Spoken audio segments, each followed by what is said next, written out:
Welcome back to UnchartedX. I hope everybody out there is doing well. I've just returned from what has been a very long trip through Egypt and Turkey, nearly 7 weeks. So I'm trying to get my feet back under me. We made a lot of really interesting observations. Went to a lot of places that I hadn't been to before on this trip.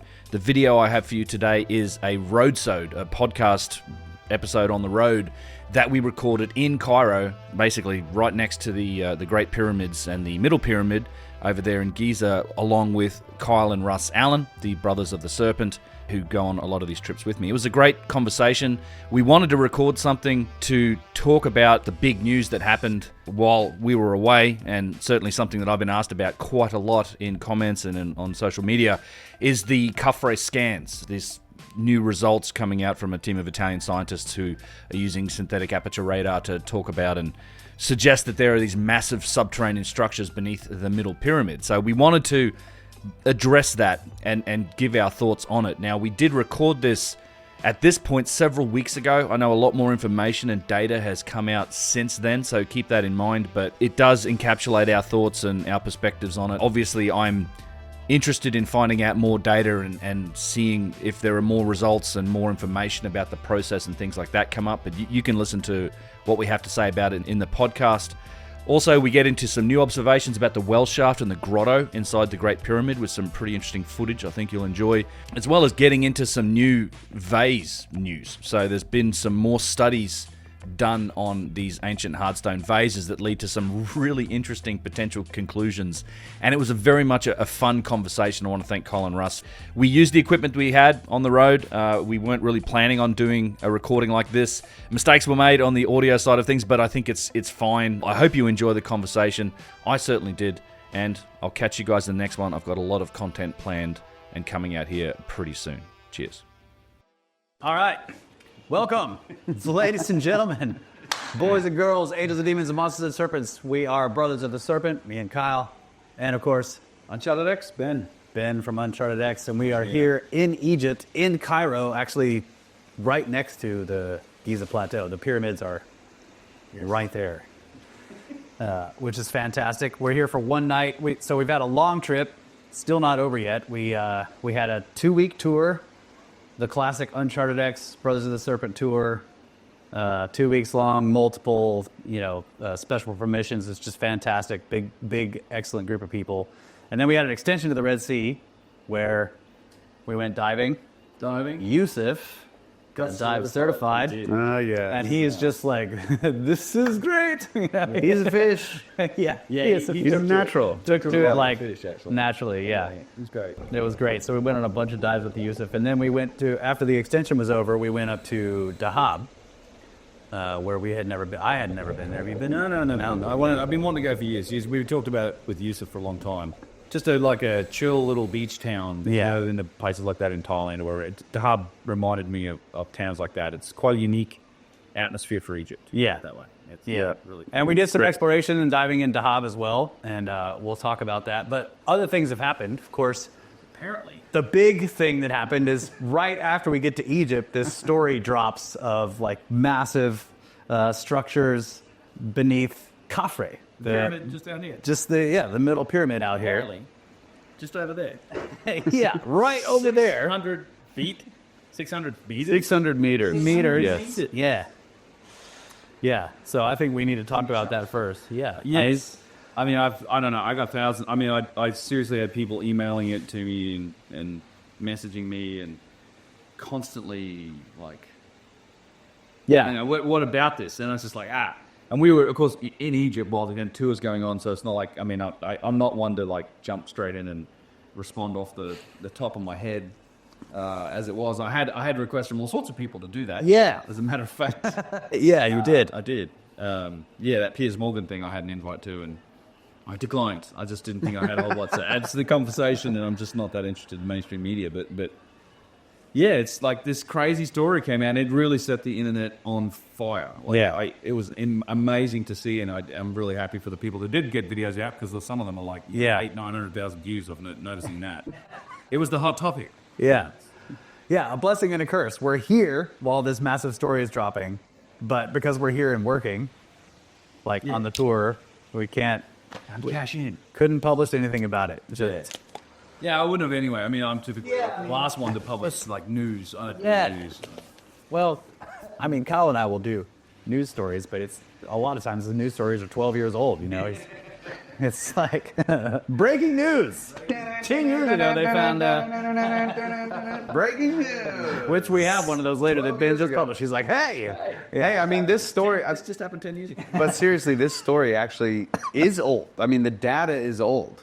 Yes, It- it actually is. It's like the analysis. They already tried one publication. Yes. And it didn't really get any traction. And then So that original public. So for people that don't know, living under a rock, right? It's the Italian team. I think it was. I mean, not all Italians, but at least a couple. I mean, the names. We've got an article up. We can get into the names, but I know the team and I knew the technology when I saw it because we were actually here again. I think in 2022 when they had published the news. Yeah. Their study that they used similar, the same SAR synthetic aperture radar technology to basically say that they found all these voids and structures inside the Great Pyramid. right. And it happened to be around the same time, I think, as the Scan Pyramids muon detection team sort of really announced, hey, we found this big void. It was like 2022, maybe. I don't know if that feels like that was we already knew about it in 22. But Yeah, and the SAR data showed another big void, but it was in a completely different place. Yeah, it didn't in the quite pyramid. match It didn't up. match up. No. it didn't match up, and they showed these. Like, we can go back and you can find the paper. I mean, I know it was under discussion on Discord. We had a few really good conversations about it with some very intelligent people that were in the know about satellite technologies, radar, and all this sort of stuff. To people that do math on the back of a napkin kind of stuff, which this is where you lose me. But yeah, it showed these huge big ramps and these structures that just massive scale comparative to anything that the known passages and chambers inside the Great Pyramid.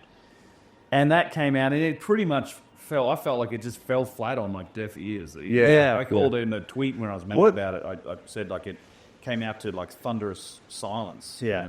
Wasn't the one of the big problems that it isn't showing the actual known chambers? It's not like Yeah, I mean, so I did look, and again, when I went back and I zoomed right in on that image, I actually, you can look at it here. I mean, Yeah, it might actually show it in like this light dark blue that's not, but it's like tiny compared to the other things. So I just read that it wasn't. It didn't doesn't really seem to match show up. it. I thought initially that it didn't show, like, because under Khafre, right, so as far as we know, the middle pyramid, Khafre and Khafre, the middle one is solid. Like and this is the other thing that I was skeptical about, because I know that the muon detection team, the Scan Pyramids team, had been down underneath, because the chambers are just in the bedrock below the pyramid, like in the center, and they had set their gear up and they were looking up.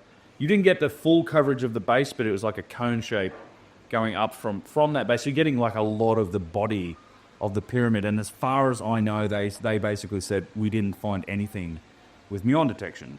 And then these scans come out and they say, well, there happens to be 5 King's chambers. Now, okay, but to be fair, the sensors that the muon detection guys, like the Scan Pyramids project, they're not 600 meters down underground. They only can detect what's above, because they're however low they're sensed. Right. And You know what I'm saying? Yeah, I do, yes. So muon detection is only really from looking up. Yeah, it's a cone going upward from the detector. Yeah. If there were I mean, look, that muon detection stuff works. Like, and it can find small voids on the Great Pyramid. They found that void just above the chevrons at the entrance, and they drilled a hole in, and everyone's like, oh, wow, little Yeah. chamber. So they have It's quite confirmation of It works. yes. And so then you have the SAR scans, and like, forget about this. We'll talk about the stuff below, like really deep in the ground. But they talk also that there are 5 King's Chamber-like jed pillar structures in the thing that basically look like King's Chambers. With, So- In Khafre. Yeah. Khafre, and those didn't show up, as far as I know, with the muon detection So on that. just like what I've read, and like I talked to one of the guys on the tour, Brian. There was he was the first one that like just basically laid out like, here's how SAR works. Right, it's this radar, but it's a moving radar. So you got a satellite or a drone or a plane or whatever that's bouncing this radar off the ground, and it has 2 things. It has distance of reflection, but then it has Doppler, because the the device is moving, the sensors are moving, so then they'll get reflections from back here, and it has the Doppler effect or the reflections from here, where, in the direction that it's moving. So you have like a lot more data to work with, and it's way higher resolution. Right. The other aspect that they're using here is seismic. So it has to do with like these small seismic shifts. So the radar data is let's say it's coming down and it's taking a sample of the surface, and then the surface shifts a little bit due to seismic activity, and it takes another sample. Because it has this Doppler, it can detect basically like two axes of motion and correct for its own motion using the Doppler. And that, I think, is what is going on with this, the way they're trying to claim that they're getting this depth image deep underneath the ground, because typically SAR is just a topography, it's a surface map. And now it can penetrate maybe a meter or something into like ice and various different materials. But it's the seismic data. They had said that it was this seismic resonance which made the pyramid like transparent.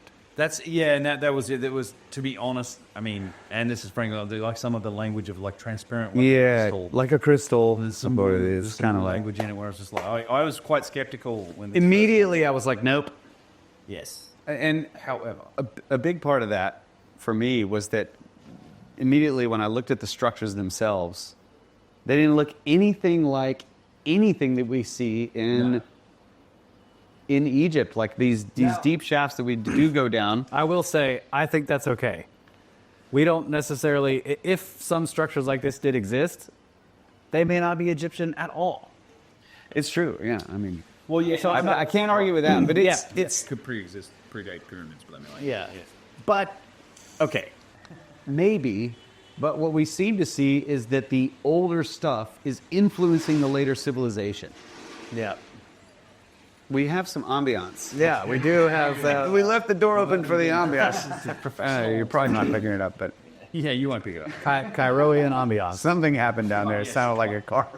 Like with trash pickup, park race, maybe a horse cart running into a camel. I mean, we'll never know. Nazla del Samoa, anything goes. Especially on weekends. But yeah. So yeah, I just, where do we find like massive cylindrical shafts with spiral staircases? Now there are some wells that we've seen, like for example at Kamumbo, there's a circular, like a cylindrical shaft, and there is like a staircase entering it, but not like this scale of it. No, this is very small. This is like Nile flood. The flooding, the waters would come up and down, and they called it the Nileometer. The Nileometer. It's measuring the depth of the Nile. Nilemeter. No, exactly. Nilemeter, man. Small structures like this. There's one on Elephantine Island. Just behind the museum. Yeah. But these are sandstone structures. They're later. And these are monstrous. Like, these are 600 meters. I mean, yes, and they're gigantic and supposedly open up into two giant 80 meter square. Yeah. And then that seems to have like tunnels, pathways and tunnels going off in there. So that was the main thing. The first thing that happened to me is when I'm starting to read it, and I'm like, okay, this is interesting science, right? And I don't know about this SAR concept, right? But obviously I'm not an expert in this kind of imaging, but we know people who are. But the point is that once I started seeing, I don't know, when you start reading a paper, you want it to be, I don't know, you kind of, you don't want to see any like, oh wow, this could be the halls of Avinti or whatever. Right, there was some language, and to be fair, it is, I mean, admittedly, I think I'm one of the guys in my Discord pointed this out. I mean, it is ad hominem. However, some of these guys are associated with some publications and books in the past that definitely embrace. Yeah, it's a bit more crystal woo. I mean, and just divine providence, like just this, like they've been chosen to reveal this to that kind of language. Yeah, right. So immediately that kind of put me off it a bit. I mean, look, and I'll say this, however, having also then talked to some people and done a bit more research, my conclusion on it, we can talk about the findings and we can read some of the article, but my overall place on this is I think the technology seems really promising, frankly. However, it's like I don't know how they go from the scan results to the renderings of these images that have been circulating the internet and setting everyone on fire and basically creating clickbait and news headlines. And, you know, Piers Morgan and people like that are like wanting to talk about it.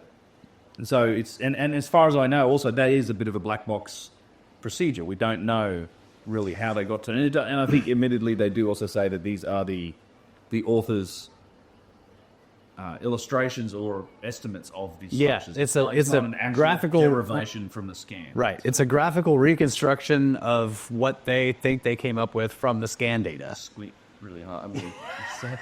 I mean, you see the scan results. It's like these wavy lines, and it is, you know, like you said, it's this model that combines data from two different sources. Yeah.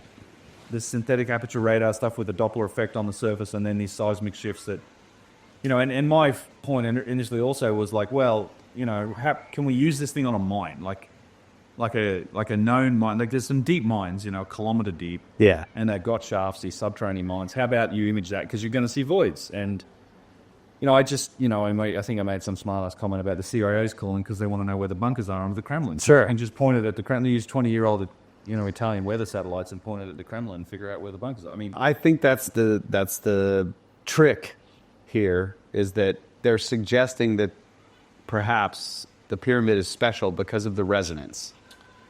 so you need a giant pyramid on You top. need that, like there's something going on with this, like it's tuned into the seismic resonance of the earth or something like that, that's making it like a crystal, like they pointed out. This is part of the reason why I think I'm just like super skeptical as well, because it's like, I don't know.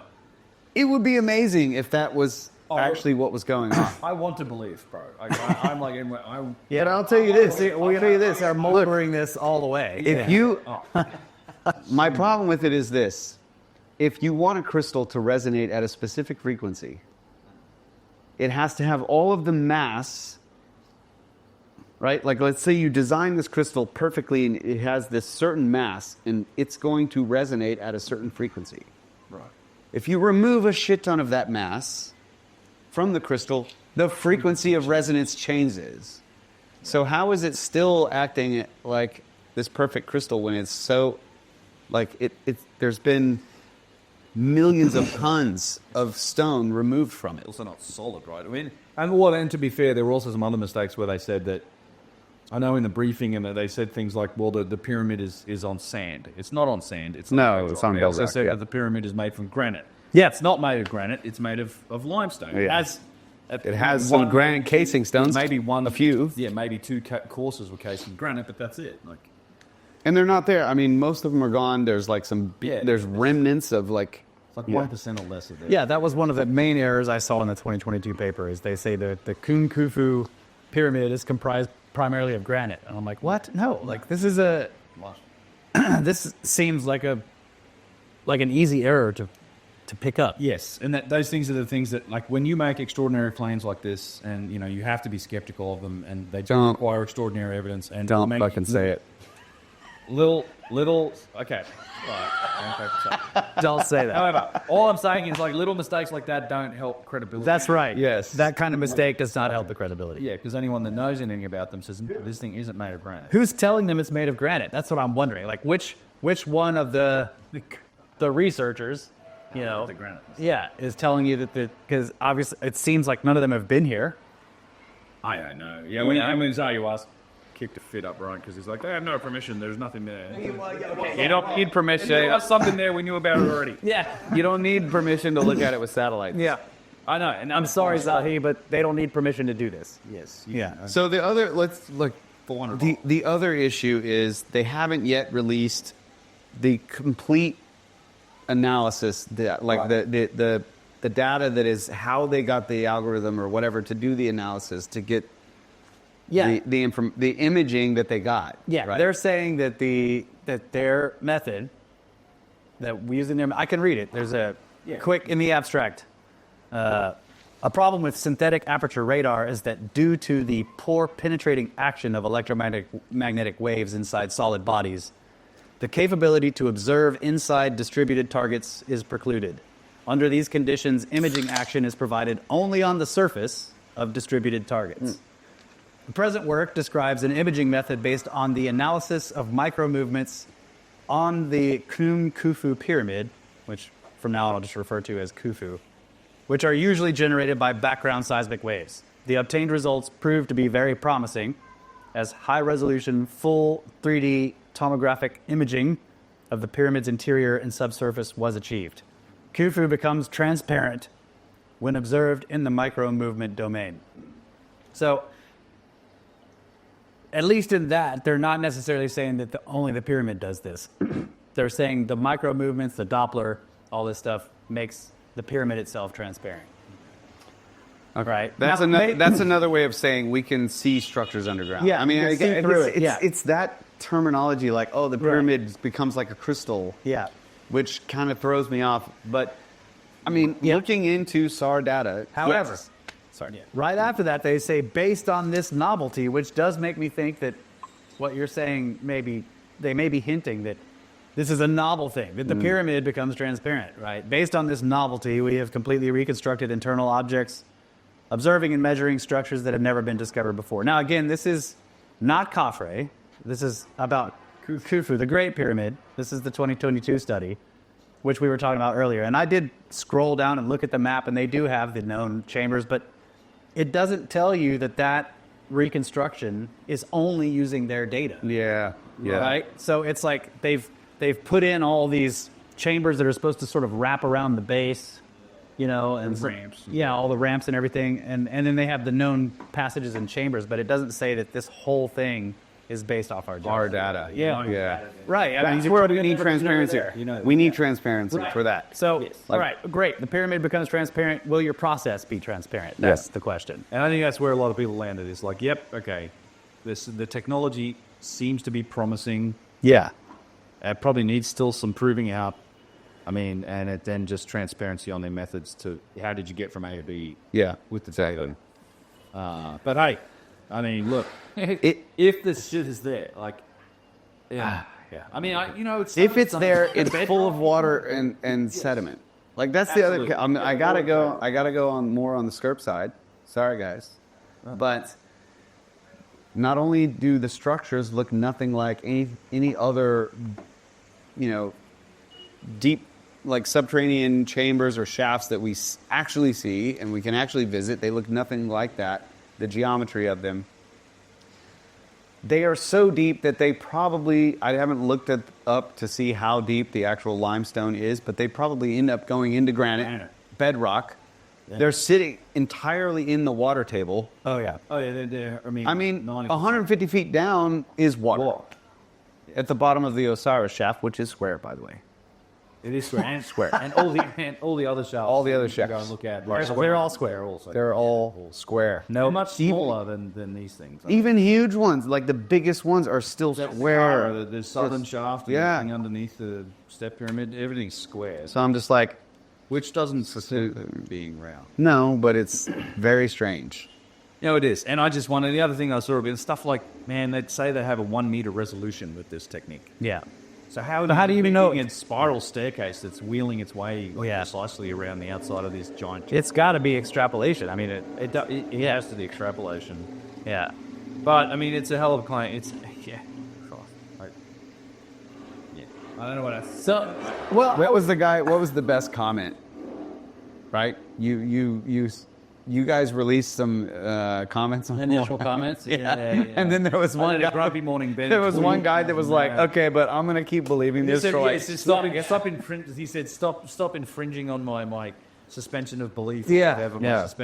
I'm just going to believe this. Continue to believe this is true for a couple more weeks. Yeah. I was like, good comment. Yes. Stop impinging on my... Yeah, the suspension of my belief. Yeah. Can the world just be cool for a little bit longer, Ben? Can this be a mystery? So good. Yeah. I mean, hey, man, like I said, want to believe. It would be validating, like Jesus. Like, if they actually figured out, okay, there's this giant superstructures somehow carved into the bedrock a kilometre down, like with nothing I've seen before, beyond any known technology of any version of humanity that exists, including today. Unless you count. And then they go all the way down there and find a wooden box with a Ptolemaic pharaoh in it. We have found the tomb of Khufu. Yeah, I found him. He was down here last night. It's got some badly scratched hieroglyphs areas on there. Yeah, like Khufre and Like a Roadsode. skeleton next to it. Like, this is the guy that carries me on Ethan. But there were also chambers. I also like let's go to the mythological part of it. Like this idea that it connects to that this is the reason why they have the mythology of the Duat and the underworld and Osiris going. I mean, this is really cool. Andrew Collins wrote a great article about. I mean, yes, this is really cool. But Who is he? Yeah, so on Graham Hancock's website, there's an article by Andrew Collins, which is excellent, which kind of just goes through the details real quick, and then he gives you his thoughts. And the thing about Khafre being the tomb of Hermes, Yeah. Yeah, that's cool. right? Hermes also Thoth, Tahuti. Now, it's just this concept of it. It's the tomb of a god. You know, like, dude, we were talking about this in the first episodes we ever published. Yes. That these are tombs of gods, which is Right. why the entire Egyptian civilization, all the nobles, all the pharaohs, everybody wanted to be associated with this area because it was already ancient when they got here. Yeah. And they thought that their gods were actually buried here, Yes. entombed here. And so you And want then they to... built the temples with these gigantic doors and super high ceilings. Just Yeah. Yeah. massive, like the gods were enormous. Right. Just like Yeah. that's So- such a cool idea. I love it. Yeah. I love it. So I love that, like this. Yeah, and then, you know, so I'm reading this article by Andrew Collins earlier today, and we're sitting up on the deck, and I'm like, Tomb of Hermes, and I look out there, and I'm like, holy shit. Yeah, the view is the tap of the view we had from this little hotel. I have to go into getting better. as well the way he brought in the Taj Temple Air civilization. Oh, yeah. was just so good. And I didn't know this, but we'd gone through the lithics Yeah. on Göbekli Tepe, and on our video of Göbekli Tepe, and it was like these Helwan points, which are some of the oldest ones at the bottom layers. Layer Yeah. layer 1 or whatever it is. PPNA or whatever. Yeah. PPNA people. Helwan is in Egypt. It's in Cairo. here. It's Yeah. it's right here. Within I sight never of the Giza realized. Plateau. Yeah. Yeah. So these same lithics from the PPNA people that became what's being called now the Taj Temple Air civilization are here, right in sight of the. So it's like you imagine, and we've been talking about this over the course of the tour with everyone, pyramid construction, and like the possibility that. Well, it's multiple factors, but we find, prehistoric or Paleolithic stone tool things laying around these, like almost every single one of these magnificent sites. And it's just another indicator that people have revered these sites for so long, so much longer than just when they decided to build a freaking giant triangle. Yeah. Yeah. So, yeah, going back to like, if there was already something, they found something here, whatever this structure is, if it does exist. And this is why they revere the place, and it's sort of like the central complex of all of. And this is, so one of the places we always So visit cool. on the tour is the temple at Edfu. Yes. The With the temple of Horus at Edfu, with the building text, the Edfu building text in it. And so, of course, we take people over to show them the area that's of specific interest to us, that has the carving of Thoth, and basically the description, the creation story, the description of the home of the primeval ones, this place that was destroyed in like a cataclysmic rising of waters, or it sank, and they traveled here and attempted to rebuild the place of creation. Like they wanted a new place of creation, right? And so they tried to recreate the home of the primeval ones somewhere here in Egypt. Yeah. Like, Yeah, a lot of it. this is the Zep Tepi guys, right? Yes. He speaks of the primeval ones. Pretty Yeah, much, that's that. the primeval ones. So, and then the other thing we always hear about these pyramids is that they were built on a primeval mound, right? A pre-existing primordial mound. They didn't say primordial shafts. I didn't. Yeah, it didn't. It does fit. No, the mound is the collapsed rubble of whatever was on the surface. You know, the tops of the elevators that came up the. Yeah. Well, this actually brings up, speaking of the primordial mound, the bedrock, and the and all of that. Like, one of the problems I have with this is like noticing, particularly from what you've been doing and in other places you've been showing it. We looked at it today at my Doom. The bedrock here isn't. Can it sustain? You think the bedrock, if it was limestone, could actually sustain shafts of this and structures of this? Let's just assume it's 6 or 7, like 500 meters of limestone before it hits the granite, whatever, right? But it's limestone based on the quality of what we've seen. Like, there's a reason that the Egyptians that Kyle and Russ's work on pyramid construction, and when you look at places like Abu Rawash or Zaywud Al Aran and even my Doom, where they couldn't use the bedrock to like just carve a tunnel. They had to carve it, and then they had to case it in blocks because the quality of the bedrock is quite poor in place. And even under the Great Pyramid, there's cracks, there are massive cracks and fissures in the natural bedrock. Like there is a cave system down there. Like there is like cavities and caves, like natural ones. Yeah. In the bedrock. There would need to be a major like a layer, like a very super high quality layer,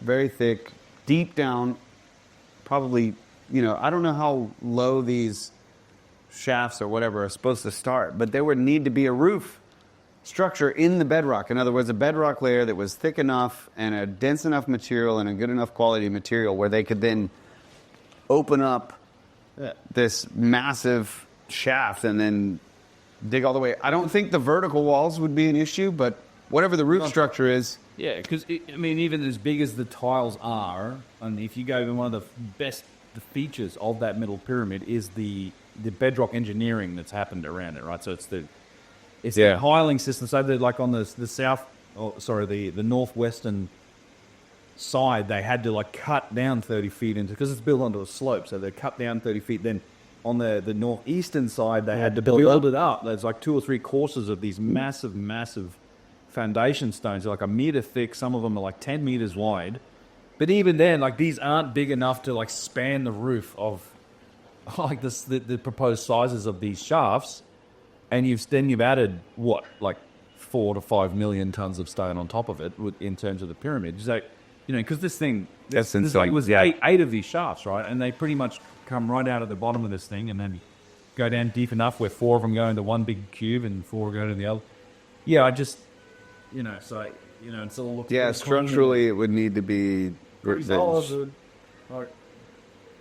can imagine if anything failed in one. You would lose. Sinkhole. You get a sinkhole. Yeah. In the other like shafts that we know about, the square ones, like for example the Tomb of Osiris, the Osiris shafts. Yeah, it's quite small. It's very small, but what Kyle noticed and he detailed in the pyramid construction is that it goes down, and then they hit like say 3 or 4 foot thick, extremely strong layer, and then they build a room beneath that. It becomes a ceiling. It becomes the roof.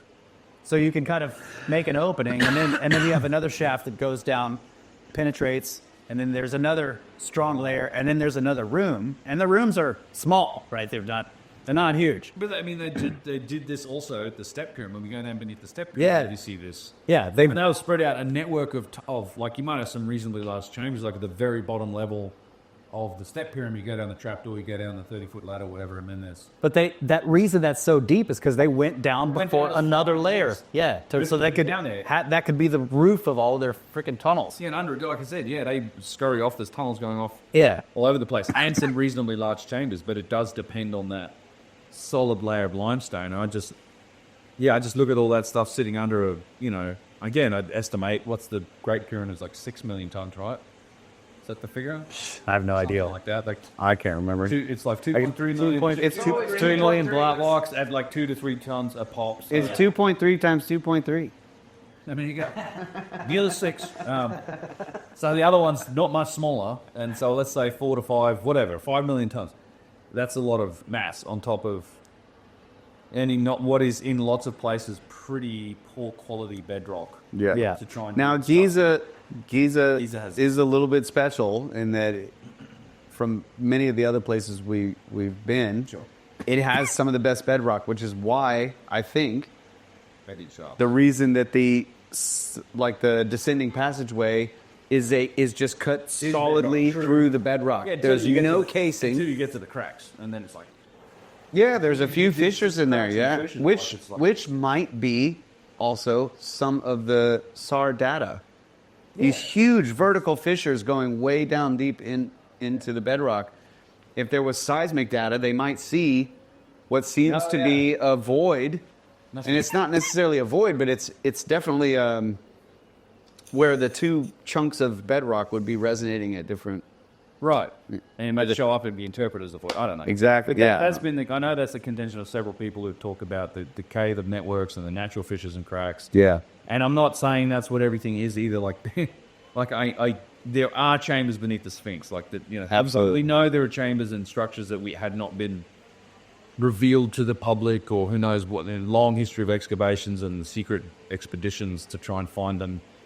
There are chambers beneath the Sphinx. Nothing of the magnitude or the depth that we're talking about. Like the stuff beneath the Sphinx. Look, there's 2 ground penetrating radar surveys that happened.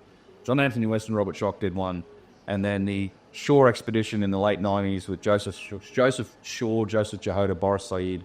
Boris Said was witness to both of these expeditions. Both of them used ground penetrating radar. Both of them found the existence of regular, square chambers beneath the Sphinx, not particularly deep, like maybe 5 or 10 Well, yeah, meters. GPR can't go that deep. It's not going to go 6 or 7. It's not going to go. You're right. Yeah. Right, but small chambers. Right, small ones, yeah. Regular, like what you'd expect kind of chambers. Yeah. So- Enough to stash a piece, the most important piece of a library or something. Yeah, right. Yeah. Exactly. Yeah. And then that gets dismissed as it's natural fissures and cracks by the archaeologists. You know what, that's- Painter and Hawass, but I'm just saying there's stuff there, but it's just like, man, this other thing is. That's another thing. You just made me think of this other problem. We already have megastructures. Like the megastructures are already there, the pyramids. But high technology often presents itself in smaller things. Mm-hmm. So it's weird that there would be this other huge megastructure rather than why would they need it? What would possibly be the purpose of 8 fucking massive shafts? Okay. Too big cute. I mean, I don't know. Maybe this is not a good. the speculation there. Yeah, I can do it. I can take this part. Get it? I was just sort of connecting it to the ancient stories, the Zep Tepi, the home of the primeval ones, that they wanted to rebuild the place of creation here. If they had just survived some kind of cataclysmic event on the surface, you come here, you build a bunker. I mean, that's the first thing I think of. You're building yourself a vara, right? So you show up, you're like, oh, look at this plateau. You do some SAR, you're like, well, the bedrock looks pretty good.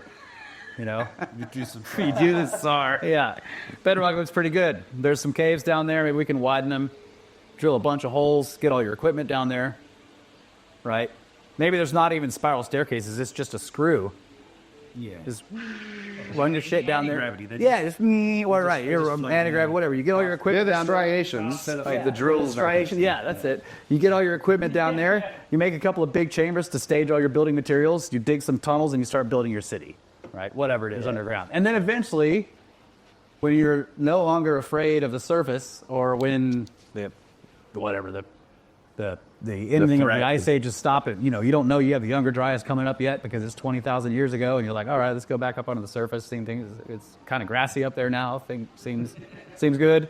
You go up on the surface, you build some structures on the top, and you start spreading out. You're like, oh, there's a great river here. It's got a whole branch coming along here. Let's build some triangles.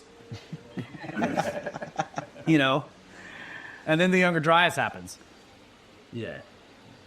And 4,000 or 5,000 years later, some dudes in butt flaps show up and they're like, holy crap, look at these triangles. And then they find some things, they find some documents, maybe they find some metal books, whatever. It's got lots of pictograms. And they just build an entire cargo cult civilization. 1,000-ton statues just Yeah, staring at like- you in the sand. They're like, I'm tired of making pottery. Look at there, I just found 100,000 stone vases. We never have to make pottery again. Yeah. Let's make them like this. Yeah. Yeah. You know? Yeah, I mean, it's a possibility. Like the refuge one is there. Yeah. I also liked. I mean, this is the technology. I mean, this is any speculation to me. It's really hard to get in because it's just like, look, if the answer's outside of our current understanding of technology, it's just like space lasers and and whatever. You can't. I just can't. It's hard to envision. And Chris Dunn did a wonderful job of describing this situation in his Serpent chapter in his new book, The Tesla Connection. It was really interesting. But he describes, he shows you some examples of potential technological uses for that site. That on one hand, it could be technology so small we can't recognize it, and the other thing, it could be technology so large we don't really recognize it. And this could be, let's assume all this is true, and maybe it is part of some giant harmonic balancer for the planet, some Earth system thing, like it. Yeah. Yeah, so it's there's a potential technological I think explanation for some of these things. Just as I go the same route, Lynn. I look at the sites at Giza and you look at the obvious signs for infrastructure underneath the floor levels.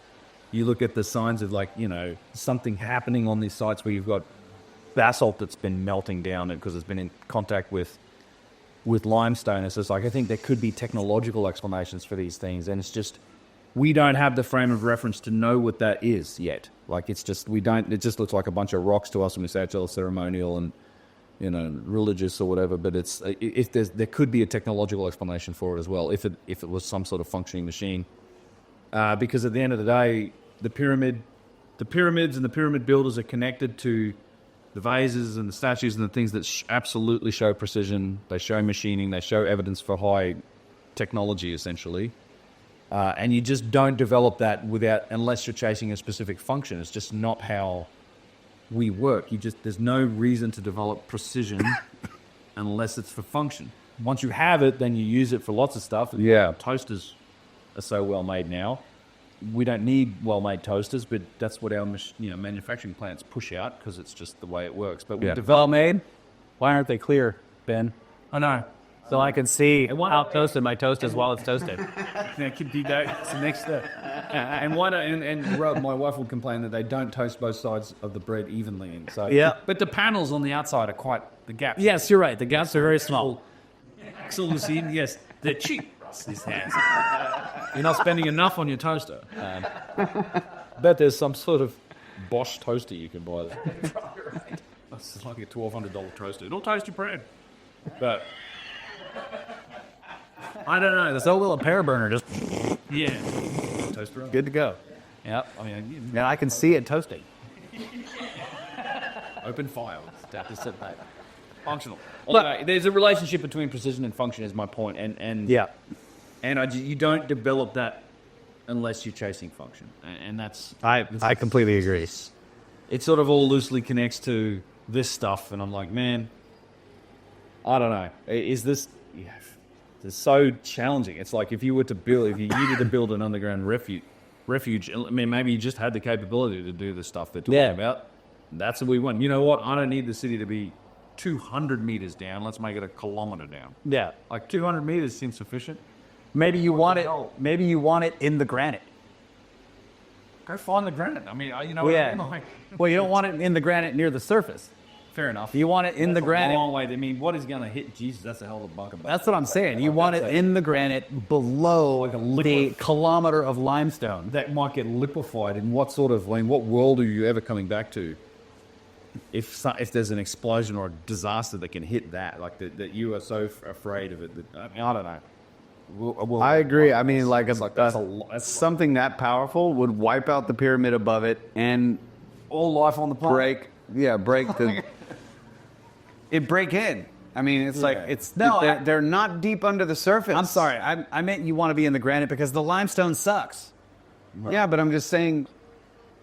You want to, We don't even know if it's limestone, right? I mean, it'd be fun to We look don't know at. how far down the granite. I'm sure there is a. We know they sure hit somebody granite. knows. We know they hit granite like 150 feet down below the Sphinx. We don't. Well, but they hit work granite. It's definitely not. It's worked. It's a piece of granite. It's Yeah. It's not part of the. But yeah, We don't know how far down the granite goes. I mean, look, the granite doesn't pop 600 out. meters. The granite doesn't pop out if you go south into like 600 miles. Like it's yeah, you have to go all the way to like, yeah. yeah, and it's just like slow tilt. Yeah. It just sticks up over there. Yeah, I agree. I'm just giving you guys reasons. Like, why do you want it that far down there? Well, yours was the most poetic, the best reason. Probably is. I'm just. you want to be deep because whatever's happening on the surface sucks. Why wouldn't you dig one shaft and then open up That I don't know. I don't know why you need multiple 8 shafts? That's why I said, because and it's specifically what that I makes think it weak. What they're trying, it makes it weak. Yeah. And also, it sort of suggests that like this is a bigger machine, Exactly. like than what we've been looking at. We've been looking at these things, and we've been crawling through these little chambers, and we're like, wow, this feels like a machine. And now they're just like, wait, but you haven't actually seen the machine. Yeah. Like here's the actual. Yeah. This is just the button you press on top. Yeah, exactly, because they're not connected to this. Yeah, you're just looking to see like The these. spring's broken. You just need to press on. I'm sorry if it's. I just can't. I can't believe it. I just am so not believing this right now. Like I'm just. It's too perfect. It's too on the nose. I don't know. It's so on the nose that it's like, nope. That can't be true. I wouldn't be surprised.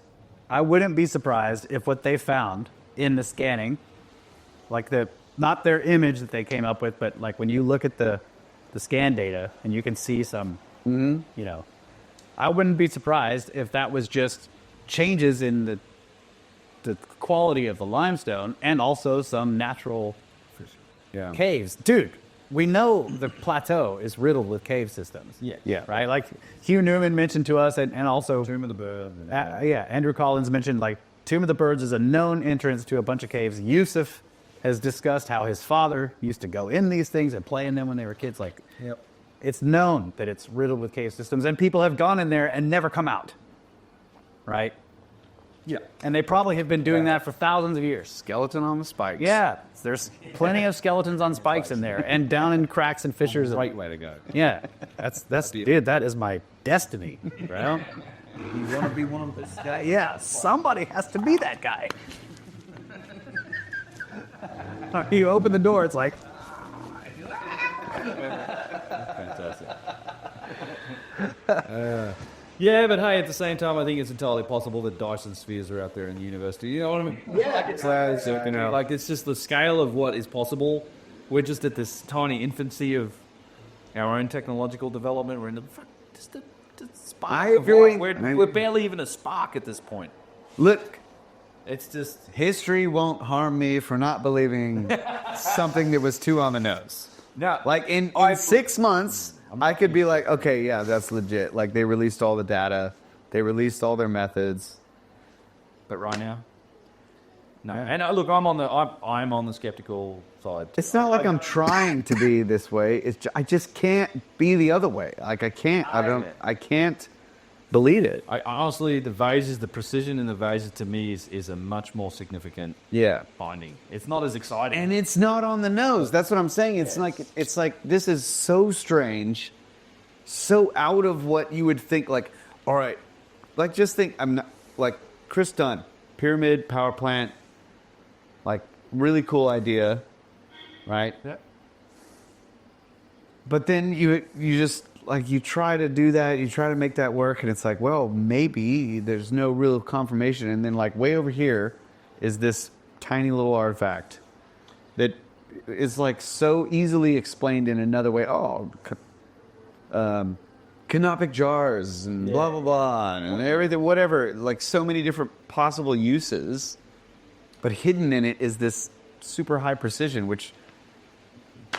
It's not on the nose. That's my point. It's so weird. It's so. That's part of the thing that's compelling about it to me.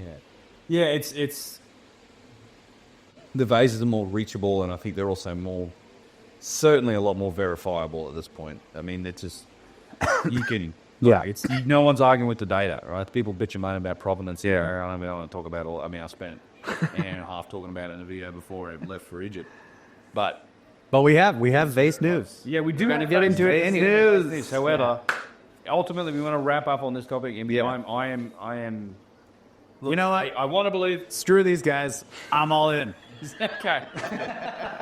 I want to be all in. I'm playing the speculative guy on the podcast, but I am in complete agreement that it's amazing as a possibility. I have no doubt that there are lots of tunnels and stuff under the plateau.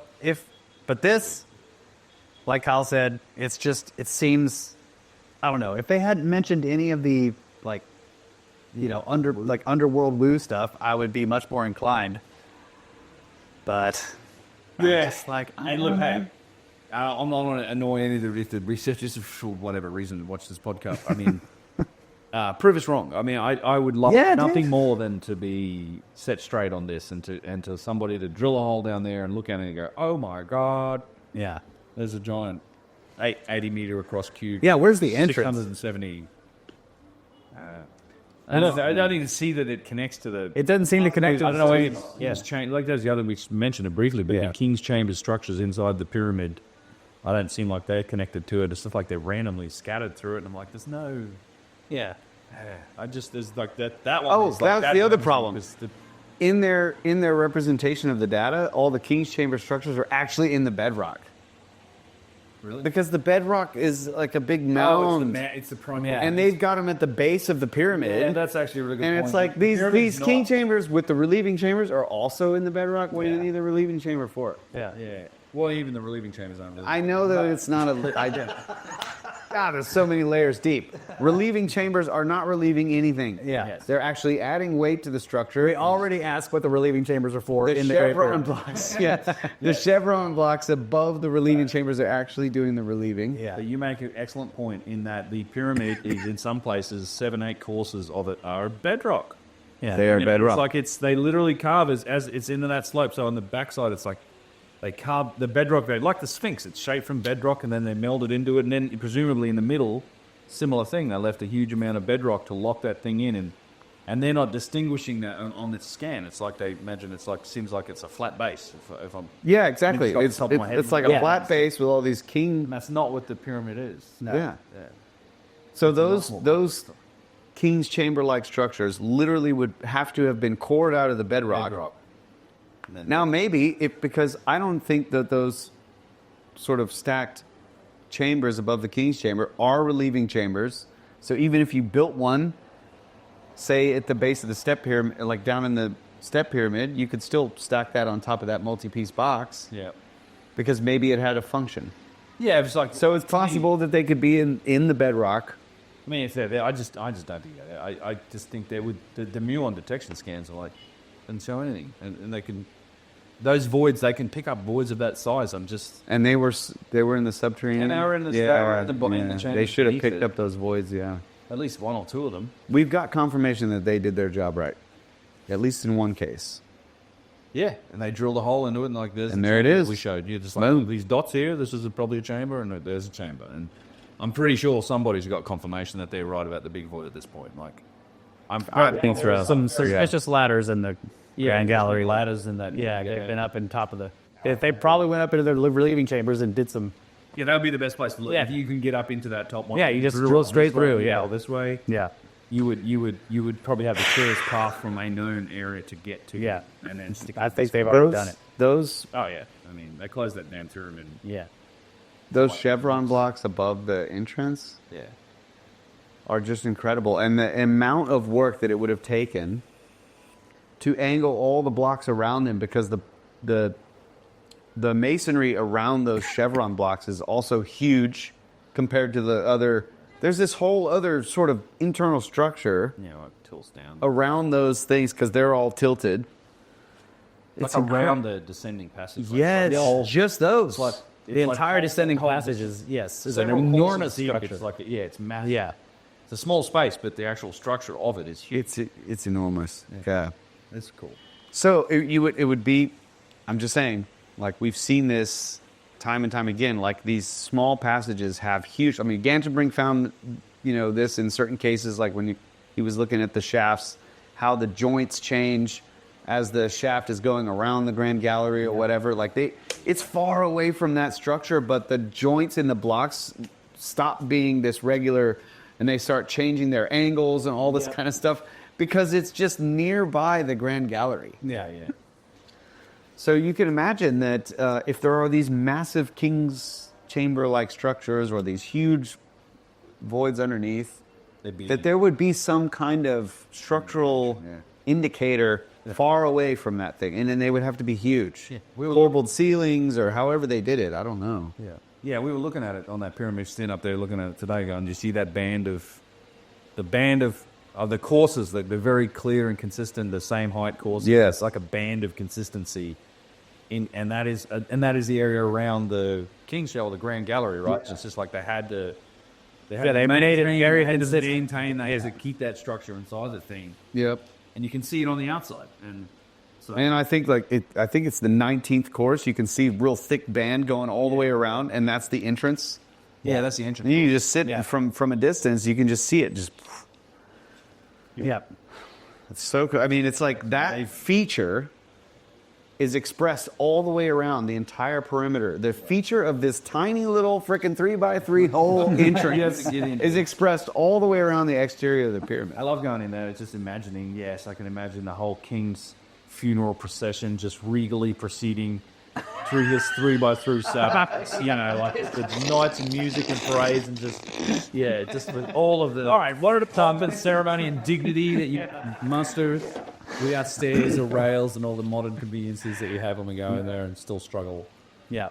I mean, Make sure that clearly the that's first, what it's made for. make sure that the first musician behind me is the flautist, not the drummer, please. The drummer in there.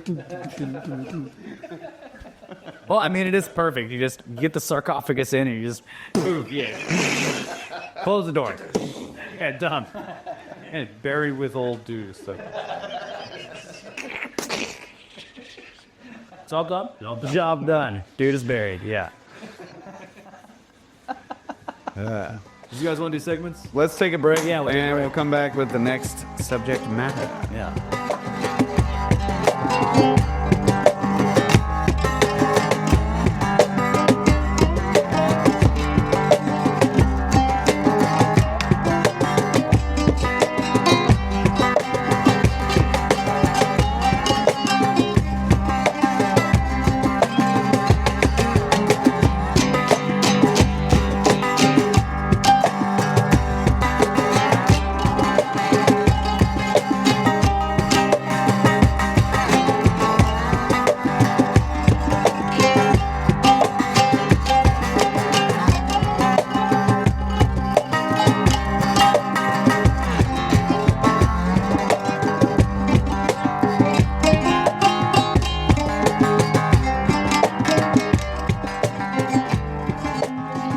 And we are going. We're back. Yeah. What was it? How long was that segment? Pretty long. Yeah. It's probably an hour. All right. So we got Vase news, but real quick, I also want to mention that I did climb the well shaft again. I wanted to get up there Crazy. look for the dang giant granite block that's supposed to be in there, but it definitely seems that the chamber has been collapsing. And when you're in there, you can tell. The grotto. I'm sorry, the grotto. Yeah, the grotto has been slowly collapsing. So it's in effect, it's this sort of bubble in like an aggregate material, and the ceiling keeps falling in. So the floor rises and the ceiling rises. So the whole bubble is just slowly moving upwards through this kind of like an aggregate material. It's like a sandy, powdery, red stuff mixed in with a whole bunch of cobbles and gravel. It looks artificial. The material itself looks artificial, like you could even imagine it being some kind of a very ancient concrete that is now just turning into dust. You know, whatever had glued it together is basically decomposing. Yeah. So now it's very powdery, but in some places, like in the grotto on the walls, it's actually quite solid. But the stuff on the floor is just powdery, like you can just run your hands into it, and it's but while I was in there, because the well shaft starts from the bottom of the descending passage and goes all the way up through the bedrock to the grotto part. And the grotto is, according to the maps that you can find, the grotto is basically an opening right at the bedrock top. Like just below the bottom course of masonry. The grotto is this opening in the bedrock. So it seems like it may have been a natural feature that they tried to fill in with material. But there are these two fissures that pass down through the bedrock, and they actually go through the descending passage. Yeah. So as you're going down through the descending passage, you pass this big wide crack in the bedrock, and then as you keep going down, you pass another crack. And then when you get to the entrance to the well shaft and you start climbing up it, you pass through one crack that's almost vertical and then another one. And the bats were in the first one growing up. Yeah. Like I actually looked in, you could see cave formations. It's maybe only this wide, at least where the well shaft passes through it. But there are like large stalactites because it's almost vertical. So these things are like going way down and then connecting to the other side because it's like slightly tilted. And you can see bats hanging out in there, way back there. Anyway, as when sitting in the grotto, as people are going up and down the Grand Gallery, walking on this wooden pathway, and there's boom, boom, boom, boom down the wood, the whole grotto is going boom. Oh my God. And it's really scary because it's deadly silent in there. But as soon as somebody starts walking down the whole, it's like sitting inside of a gigantic bass speaker. It's like, this is probably why it's collapsing. That's what I think. Yeah, just the vibrations. Yeah. The traffic. Traffic. Yeah. And it slowly. Anyway, I got some good video, and Kyle and I will probably be publishing something on it later after we get back. But yeah, it's quite an adventure, and it's incredibly dusty. Dude, I went down there, like, you told me you were going up there, and I had some other stuff to do, and eventually I was like, okay, I got to go down, and I was thinking, like, he'll probably be up there, and then I can just go up. I get down there, and the way to get in, like, it used to be a lot more open, and now it was like this little crack. Yeah. And I had my bag on, and I'm climbing through there, and I'm like, Yeah. got stuck, dude, with the bag, so I had to move the bag out of the way. And I finally get in there, and I look up, and it was just cloud of dust. Yeah. And I'm like, I can't do it. Yeah. I wussed out once again. I'm just not fitting in that game. Oh, my gosh. Yeah, that was Nor would I. that was actually the Terrifying. the scariest part was squeezing. And I sat down there, and people are going up and down, and like, somebody would go by, and then I'm like, and I pull, because it was like this much room, and I'm like, I can't fit through there, so I kept dragging quietly, trying to drag all this material down, and then somebody go by, and I'm like, hey bro, I'm just chilling, and he drag all this material, and I finally got it to this much, and then trying to worm through that, and just like, oh god. Yep. I got through it. I looked up and saw the cloud of dust, and I was just like, Nope. I'm going to be breathing that dust. Yeah. No way. And I shimmied back out, and then right after I got out, I hear and all these rocks start raining down in there, and I was like, oh, thank God. Well, if you'd have started climbing, as soon as I got out, I would have heard you, or you could have said something. Man, it's crazy how quiet it gets, because it's so, when you're up there, you were still climbing. I didn't know, because I'm like looking up. Maybe you were taking a rest. Probably went around the bend. I don't know what it was, but I couldn't hear anything. And I was like, nope, too much dust. And I back out, and then I just hear raining materials. That's probably right For the next few minutes. No, because then I just sat there and waited, and it got super silent. Nothing rained down for a long time. And people were passing me, they didn't even know I was there. Like, I just huddled in that little cavity, and people were like going down, and I'm just like chilling. And they're like, some people pass without even know. Some people were like, hey, and I'm just like, all right, go ahead. And no one asked, like, What are you doing? what is that? Yeah. Because it's almost hidden. Yeah. Yeah, you don't know what it just looks like a bunch of trash. When Yeah. you can, Yeah. Unless you get like down and look at it. But I wait, and this is the second time I've done this. When you finally start coming down, I know, because I hear like Yeah. This stuff just starting to tinkle down, and then eventually it gets more and more. And you can't see any light. I look in there, and it's just pitch black, and it keeps raining down stuff, and then it pauses for a minute, and then it rains down stuff, and it pauses. Can't hear anything. And finally, like right around the time when I can start seeing a little bit of a flash or a glow, I'll start to hear, Yeah. like I start to hear your voice. But other than that, you can't hear it at all. Like it's not, it's so damp. Like it's not traveling. Yeah, that's true. And the whole time you're in there, it's very quiet. And then, I don't know, the grotto itself is just, no, it's like, it's like forbidding. Yeah, you said that.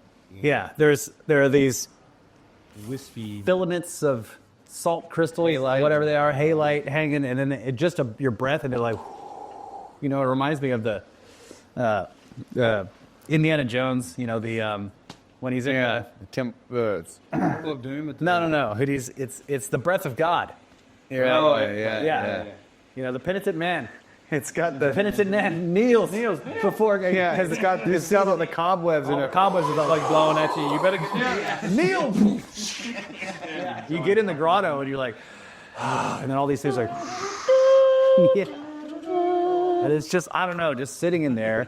The longer I was in there, and maybe it's just because it's freaky, because as I'm studying it, I'm like, the roof is falling in, and I'm hearing this boom, and the whole chamber's oh my God, right? But I was just like looking at, where's the spark? Yeah, I have to get out of here. Yeah.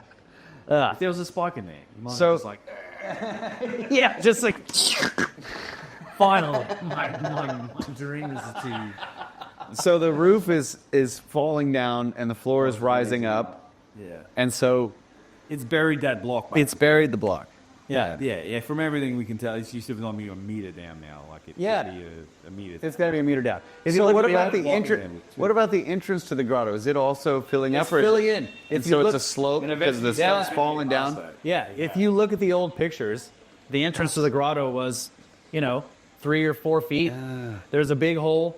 You can see, So that's and then what- people were actually having to climb to go around because you could get into the cavity. Because the well shaft at that point is masonry. It's a square of masonry going up through the grotto. Yeah, up right. to- Square, just a square, a square of masonry. So when you get into the grotto, you're actually looking at the outside of the square, and the grotto itself goes around to here and ends, and around to here and ends, and then there's a big bubble going this way. Yeah. Right? And initially when I got in there, I'm digging over in the bubble looking for, and that's when I was like, oh my God, it's so soft. And I look at the roof and I'm like, I'm like, oh my God. It's like, This time I stayed out of that spot. I didn't really, I crawled up a little bit, but I knew that the block is supposed to be right there by the entrance. But as soon as I got in and I got up there and looked at the entrance, and the opening starts down here with the masonry, but there's material all the way up to here, and then the opening is this big. Oh, okay. So it's really It's filling it up. like 3-4 feet. So Yeah. So the rest of that material is falling down the shaft, falling and down the that's shaft. probably what's closing up the Yeah. bottom of the shaft. Okay, so when we went through the history of discovery, and it was like Davidson or whatever, whoever these guys were that were like digging it out, and he was like throwing. We were asking ourselves, like, how did the shaft get full at the bottom? Yeah. Right, because apparently Mamoon would have been digging a tunnel and throwing all the refuse down there, which would have just Filled up the descending passage and blocked the tunnel, but not filled it up Yeah. with material. So the material might have been from the grotto. coming down. All of that, like even in their time, the grotto is moving up, and the material is falling down and filling up the shaft. Yeah. One of the suggestions was that, and maybe this was in Chris Dunn's book, The Power Plant, was that they had to remove the tiles in the Grand Gallery, and every time they pulled one out, they all slid down, and they were shoving the broken tile pieces into the top of the well shaft, and it was just dropping down, right? Which is possible. But it really appears to me now, like I can imagine, because of the nature of the shaft itself, especially at the bottom, like it's interesting because up at the top where it connects to the Grand Gallery, it's masonry. It's beautifully cut. It's very square. It's like they call it the well shaft, and then there's a grotto that opens up in the middle of it. But it's a tunnel that leads all the way down to the passageway. You'll see when you go down the descending passageway to the bottom, you'll see a little where this comes out on the side of the bottom part of the passageway leading down. Yeah, it's pretty nuts. You can crawl in there down there and look up it if you want. It goes in, and then it starts to go down, and that's all masonry. But the actual part going through the bedrock is just rough cut. I mean, it's a rough sort of square, and in some places it's barely wide enough for your shoulders. You have to kind of get in there diagonally and climb, So but it does seem like they started from the bottom of the descending passage, because I think what happened is the descending passage goes through those two cracks, and they started to be concerned about the effect of those cracks on the passage and the structure above. And so they went and were like, let's dig up and check. Right? But what I don't understand is what the purpose of the masonry part of the well shaft was initially then. It just went down into that bubble and stopped. Yeah. I think. But then somebody decided to cut their way up through to look at those fissures. And the second fissure up, so when you're climbing up from the bottom, you pass one fissure. That one is the one where you can see the cave formations and the bats and stuff. And you get to the second one, it's packed full of the same material that's in the grotto. Pebbles. Yeah. So they filled it. Yeah. They were trying to shore it up. I think that grotto is also a fill material. Yeah. Like that's like that it This was would be ground prep. Yeah. it was already a void, and they filled it with the pebbles and whatever, these. What I don't understand is why wouldn't the builders have filled it in with stone from the start if they were... It seems like an afterthought. Like, you can no longer get big blocks in there. Like, dude, they have the huge tiles outside filling in holes in the bedrock. It seems like you'd be like, okay, there's this big hole right here. Let's tile it in, Big block, fill it up. It looks like this is something that had to happen later. Or maybe they wanted a continuous passage out that way. I don't know. Yeah, maybe they needed... Maybe they needed a masonry passage going into some sort of void for some reason. I don't know. Yeah. And then later they started to worry that it was... If you go with the conventional idea that the plug blocks in the ascending passageway were like an actual door, a door only to be shut, Right. then the only escape, once those doors were shut, would be through this passage. Yeah. And I think that's a pretty legit, okay, you're gonna close off these doors.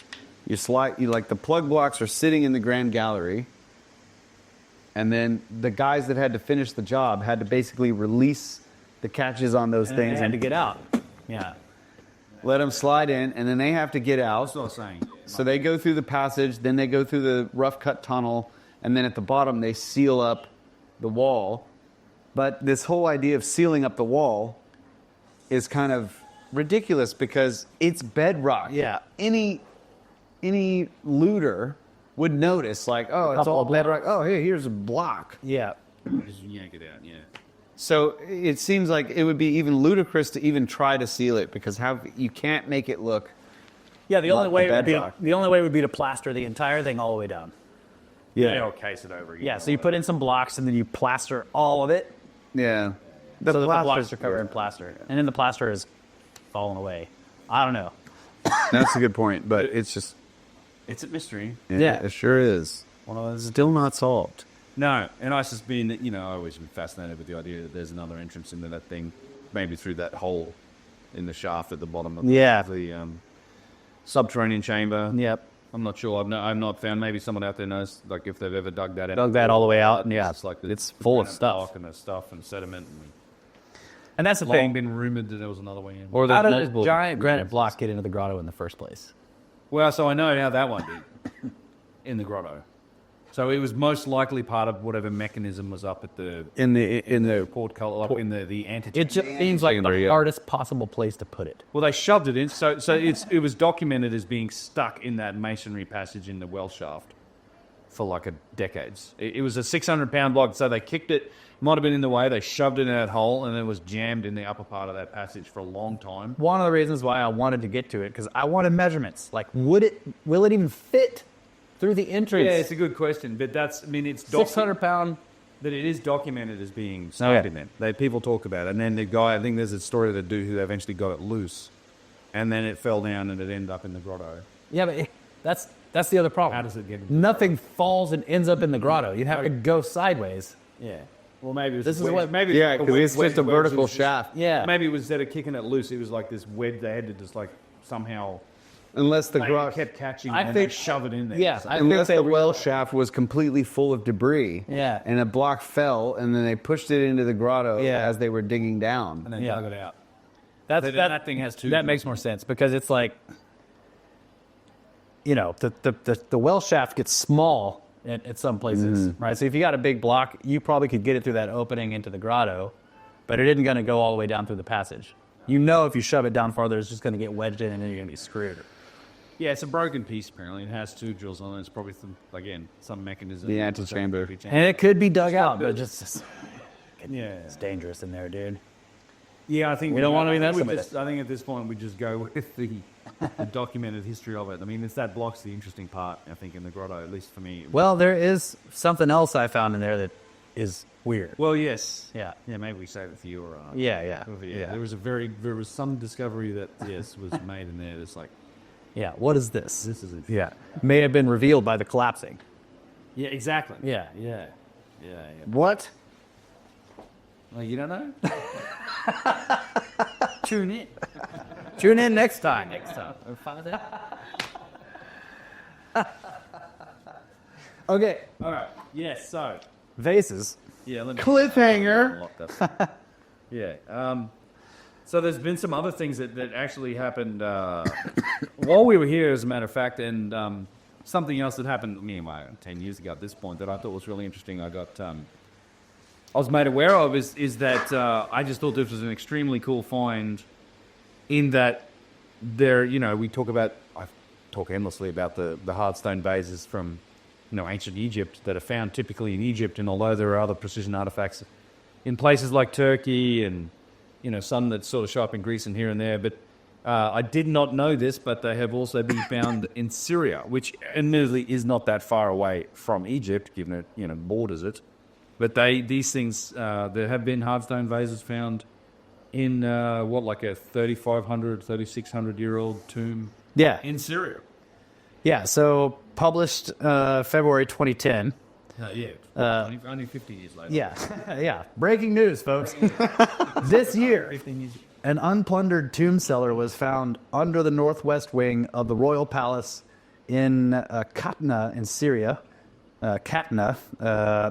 With hundreds of artifacts as well as human bones from 1600 to 1400 BC. 30 skulls, suggesting at least that many individuals were placed there, likely members of the royal family or household. The bones were not in anatomical position, but stacked in groups, indicating that these were secondary burials, perhaps even of earlier royals buried elsewhere and later moved to the tomb cellar. There were numerous pottery and stone vessels. The stone ones are very interesting. Some are of granite and come from Egypt, but they are from the Old Kingdom, 1,000 years before these burials. So what's the explanation for that? One of the alabaster vessels, possibly from Egypt, held a cache of gold jewelry, and in other parts of the tomb were gold foils, textile or furniture decorations, possibly a bronze spearhead, a dress pin, gold dress pin, and a lapis cylinder seal, and a seal in the shape of a scarab, which is also very Egyptian, and an ivory human statuette. And what artifact could be more inspiring than the sculpture of a monkey holding a cosmetic jar? So yeah. That's smart. It's very inspiring. Very inspiring. Yeah. What could be more? The vases. Yeah. So maybe you'll put up some pictures, but you can see in the photos that the vases are it's classic 100%. Egyptian, what we associate with Old Kingdom Egyptian stone vessels. Pre-dynastic. That's the thing. That's right. They classify them based on form, and this is your standard approach to anything that pops up looking like that. Well, it's Old Kingdom. No one knows.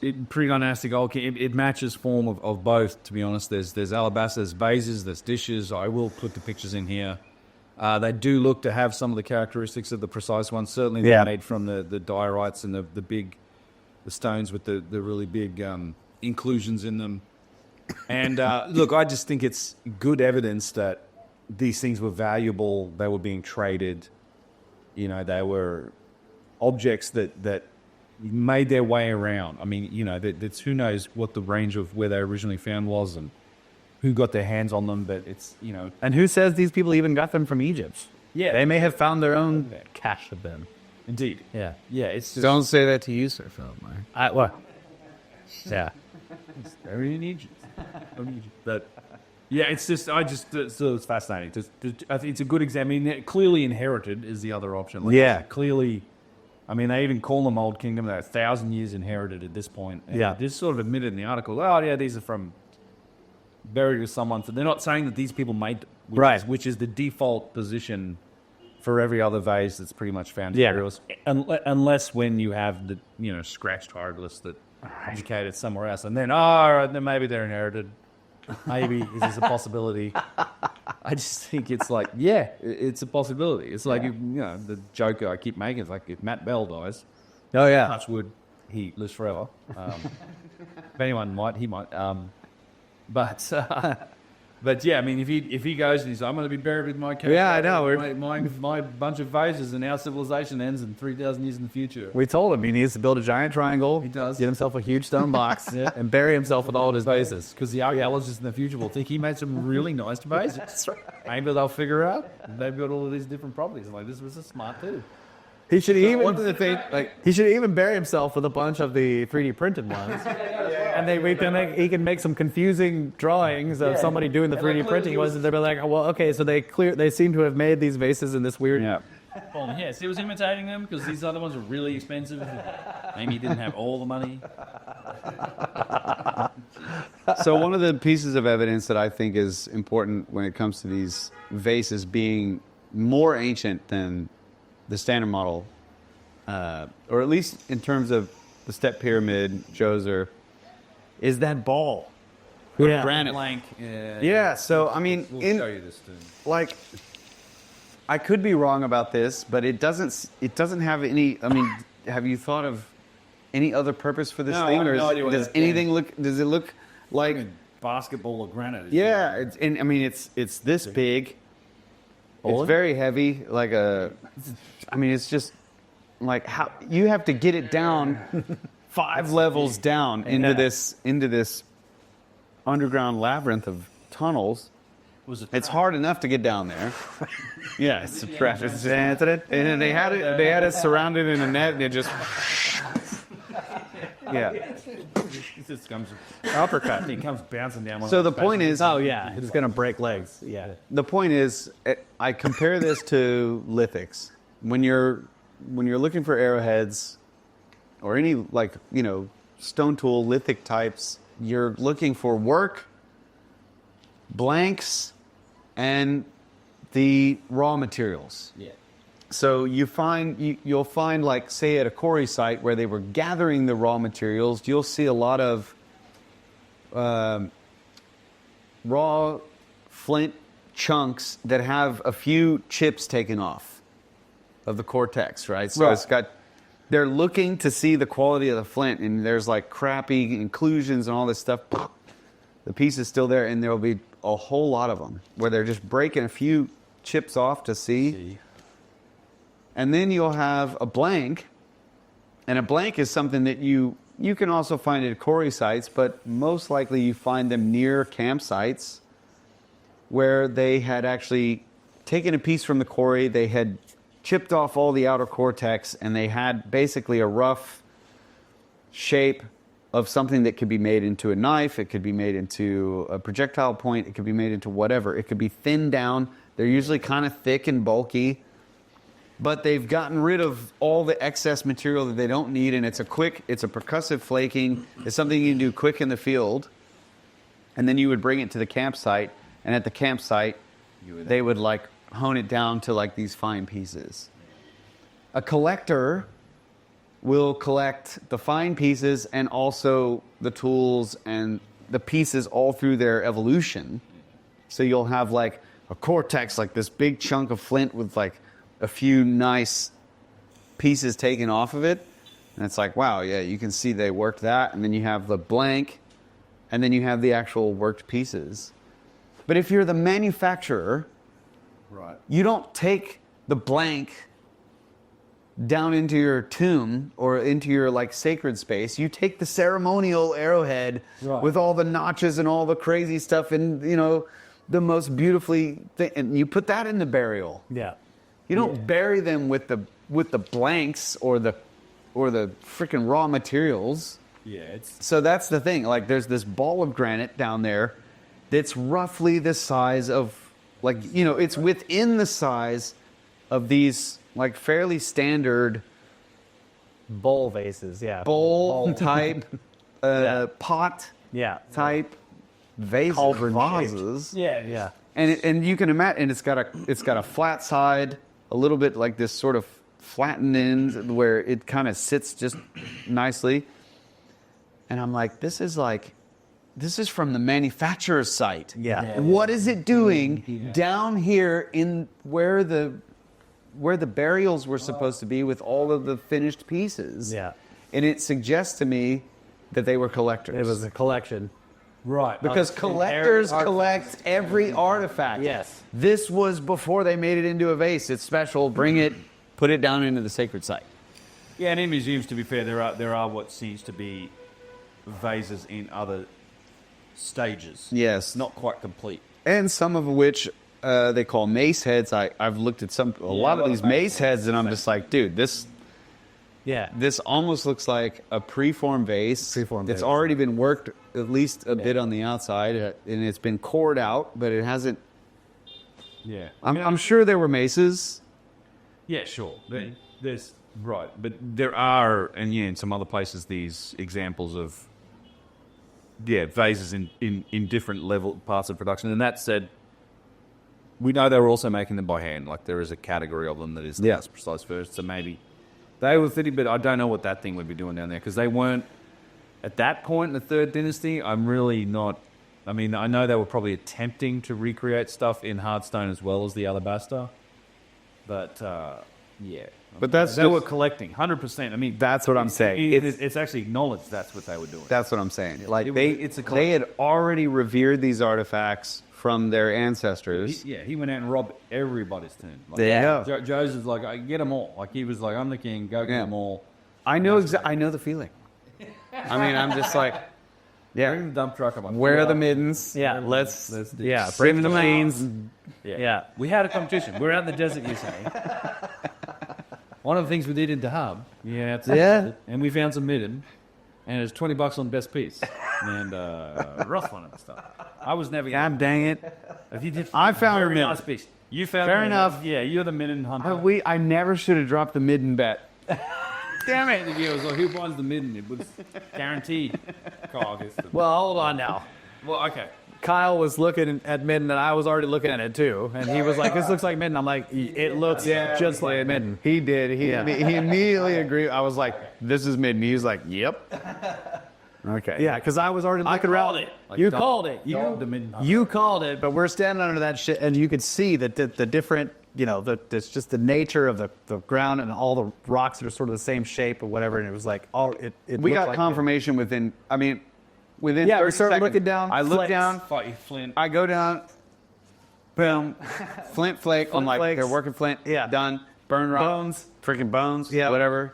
Yeah. There were modern fires right there. And Yusuf was like, no, this is where the guys, like the tour people that have lunch. they camp. And I'm like, yeah, I know. Yeah. Because it's a great place to camp. It's a great place to camp. Right. Been a great place to camp. Yeah, for for a some time. lot. So we find I find the first piece. I find the first piece with this nice worked edge, and I give it to Yusuf, and he's like, "You're right." Oh my God! And it's like it's on, bro. We were just everybody's digging through, and then Russ just comes walking up all silent, just busts out this beautiful piece. It's like Bifacial, like wood and I just lost 20 bucks. like you win. He's called. He was like, "Oh." And meanwhile, I find a bit. I think this looks working. Like, yeah, it's probably working. This is not. Well, we actually It was great fun. Yeah. And we should talk about Dahab, but we're still I want to say this one other other thing. Okay. There is a rock crystal quartz arrowhead out there in that site. And Russ found this piece. I mean, it's just transparent quartz. Boom. And he's like, look at this. And immediately I see the one side, the whole side is worked and it's rounded. And then later, when he looked at it in detail, there's actually an edge that's Like, I mean, it's a blade edge. It's like a blade edge, just beautifully couldn't worked. see it out there. And of course, we were getting whipped in the face with the sand, like. Yeah. And it was like immediately the dark gods were like, "Get out of here!" Yeah, leave. We were like, "No, this is midden." And Yeah, he's getting whipped by sand. Yeah. in the face. You try to bend down and start looking, you're like, You can't look at it with. You can't find arrowheads with sunglasses. shades on. Yeah, you have to take your shades off. Looking at the ground. I had that feeling though; it was just perfect. It was like the geological feature that draws you to the area is this massive archway in the sandstone up high, and it's this curved tunnel. Yeah, it goes through. It goes all the way through the rock blade or whatever it is, the mountain. And the way And on the side that we approach, the wind is whipping up and it's driven this dune way up on the cliff face. So you have to hike up this dune. And I mean, me and Ben were hiking up together. I didn't see you hike, but we were just like, yeah, I was behind you guys. You're up to you kind of like sink it. No, you definitely get sand in your shoes. Yeah. That way. You like sink into the sand. Just so we get up there. Backwards. There's like a rope ladder because it's like super slick. And we crawl all the way up in there. And there's ancient rolled like sediment jammed into this thing. And it was just such a strange geological feature. When you get inside it, the wind is just howling through this thing. It's this. right onto the floor. Should we just do it?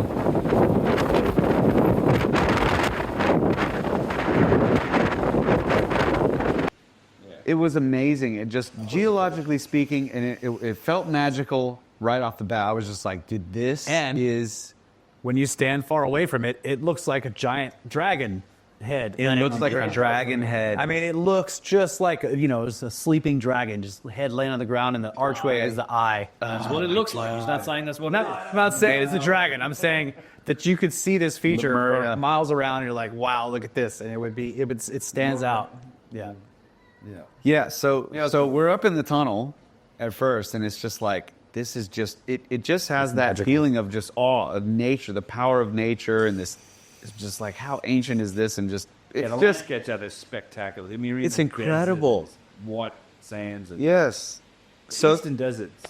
Amazing. yeah, so we climb down and we go around the end of the rock blade to the other side, and that's where there's this sort of overhang, classic shelter, and the whole underside of that, just this massive midden area.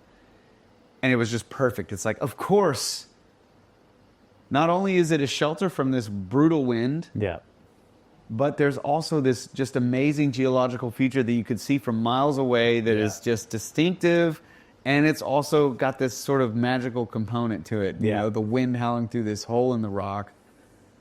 I can't tell you, folks, how much I want to go back to that desert rock. I just want to be back there.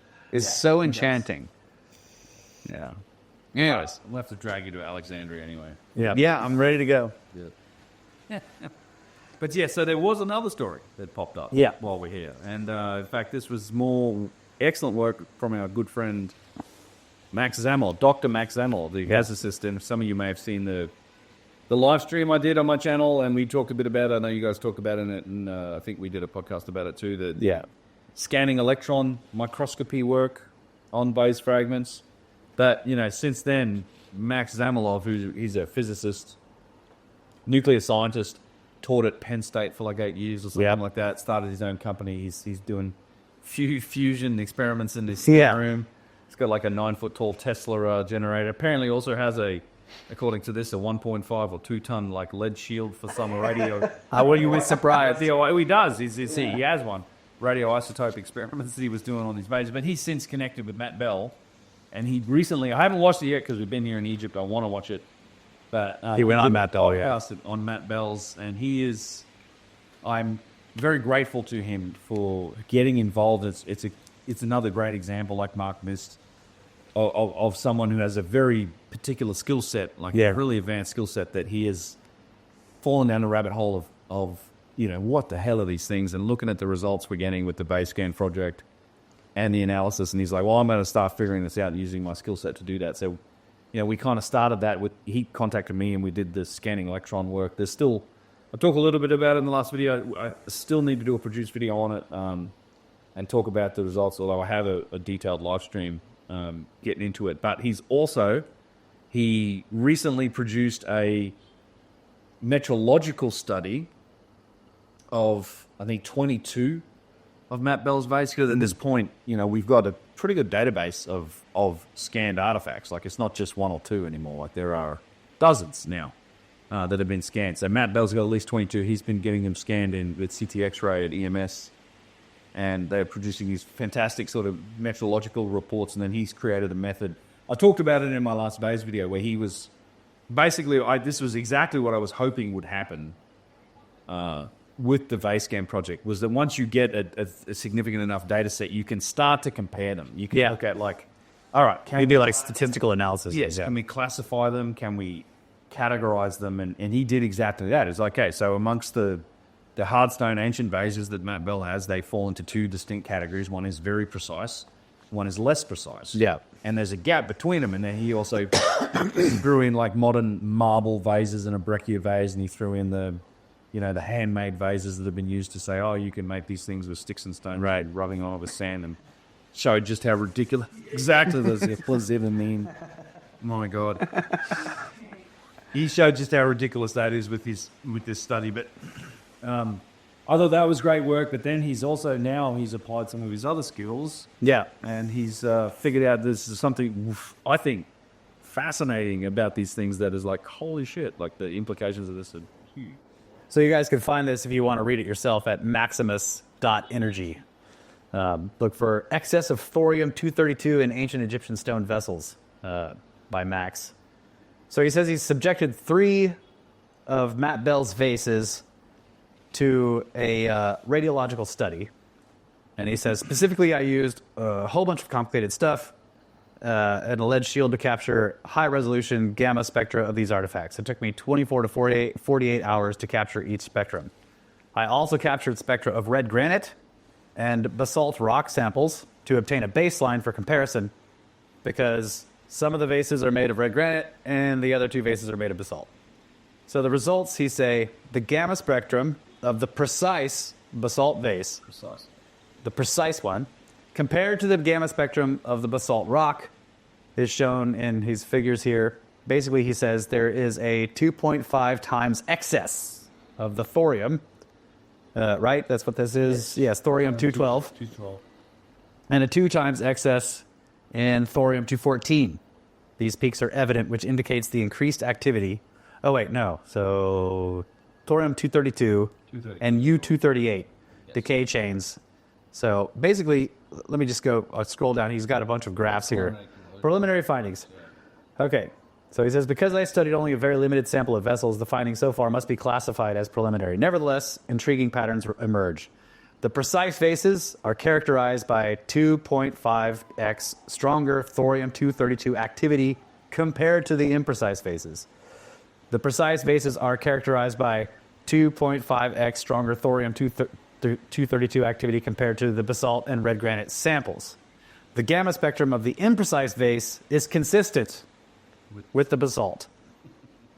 In other words, the baseline basalt. Yep. So the preliminary findings, he says, are consistent with my nuclear machining hypothesis, which we will get into in a minute. That is, if the precise artifacts were fashioned using radioisotope machining, I expect them to show elevated activity compared to rocks they were made from. This seems to be the case as I observe 2.5x higher activity in the thorium-232 decay chain in the vessels compared to the rocks. 2, at this point, I cannot distinguish between the nuclear machining hypothesis and other sources of radioactive contamination, such as exposure to enriched nuclear materials, e.g., the precise vases could have been used as radioactive material storage containers or were parts of some nuclear machinery or reactors. 3, I need to study a larger sample of vessels to firmly establish the elevated activity of precise versus imprecise. Yep. Regardless of the nature of the observed radionuclides, these findings would speak volumes about how the two classes of vases or objects are quite different. And 4, I cannot think of a trivial way to explain why the higher quality artifacts are also more radioactive compared to the handmade vessels and natural stone they were made from. If you could think of an explanation, do let me know. Okay, so that is amazing, first of all. Yes. The implications, I mean, like it, at the very least, you have to say that for whatever reason, they have been exposed to a very specific kind of radioactive material. Yep. I have a prosaic explanation, possibly. Okay. But I don't know.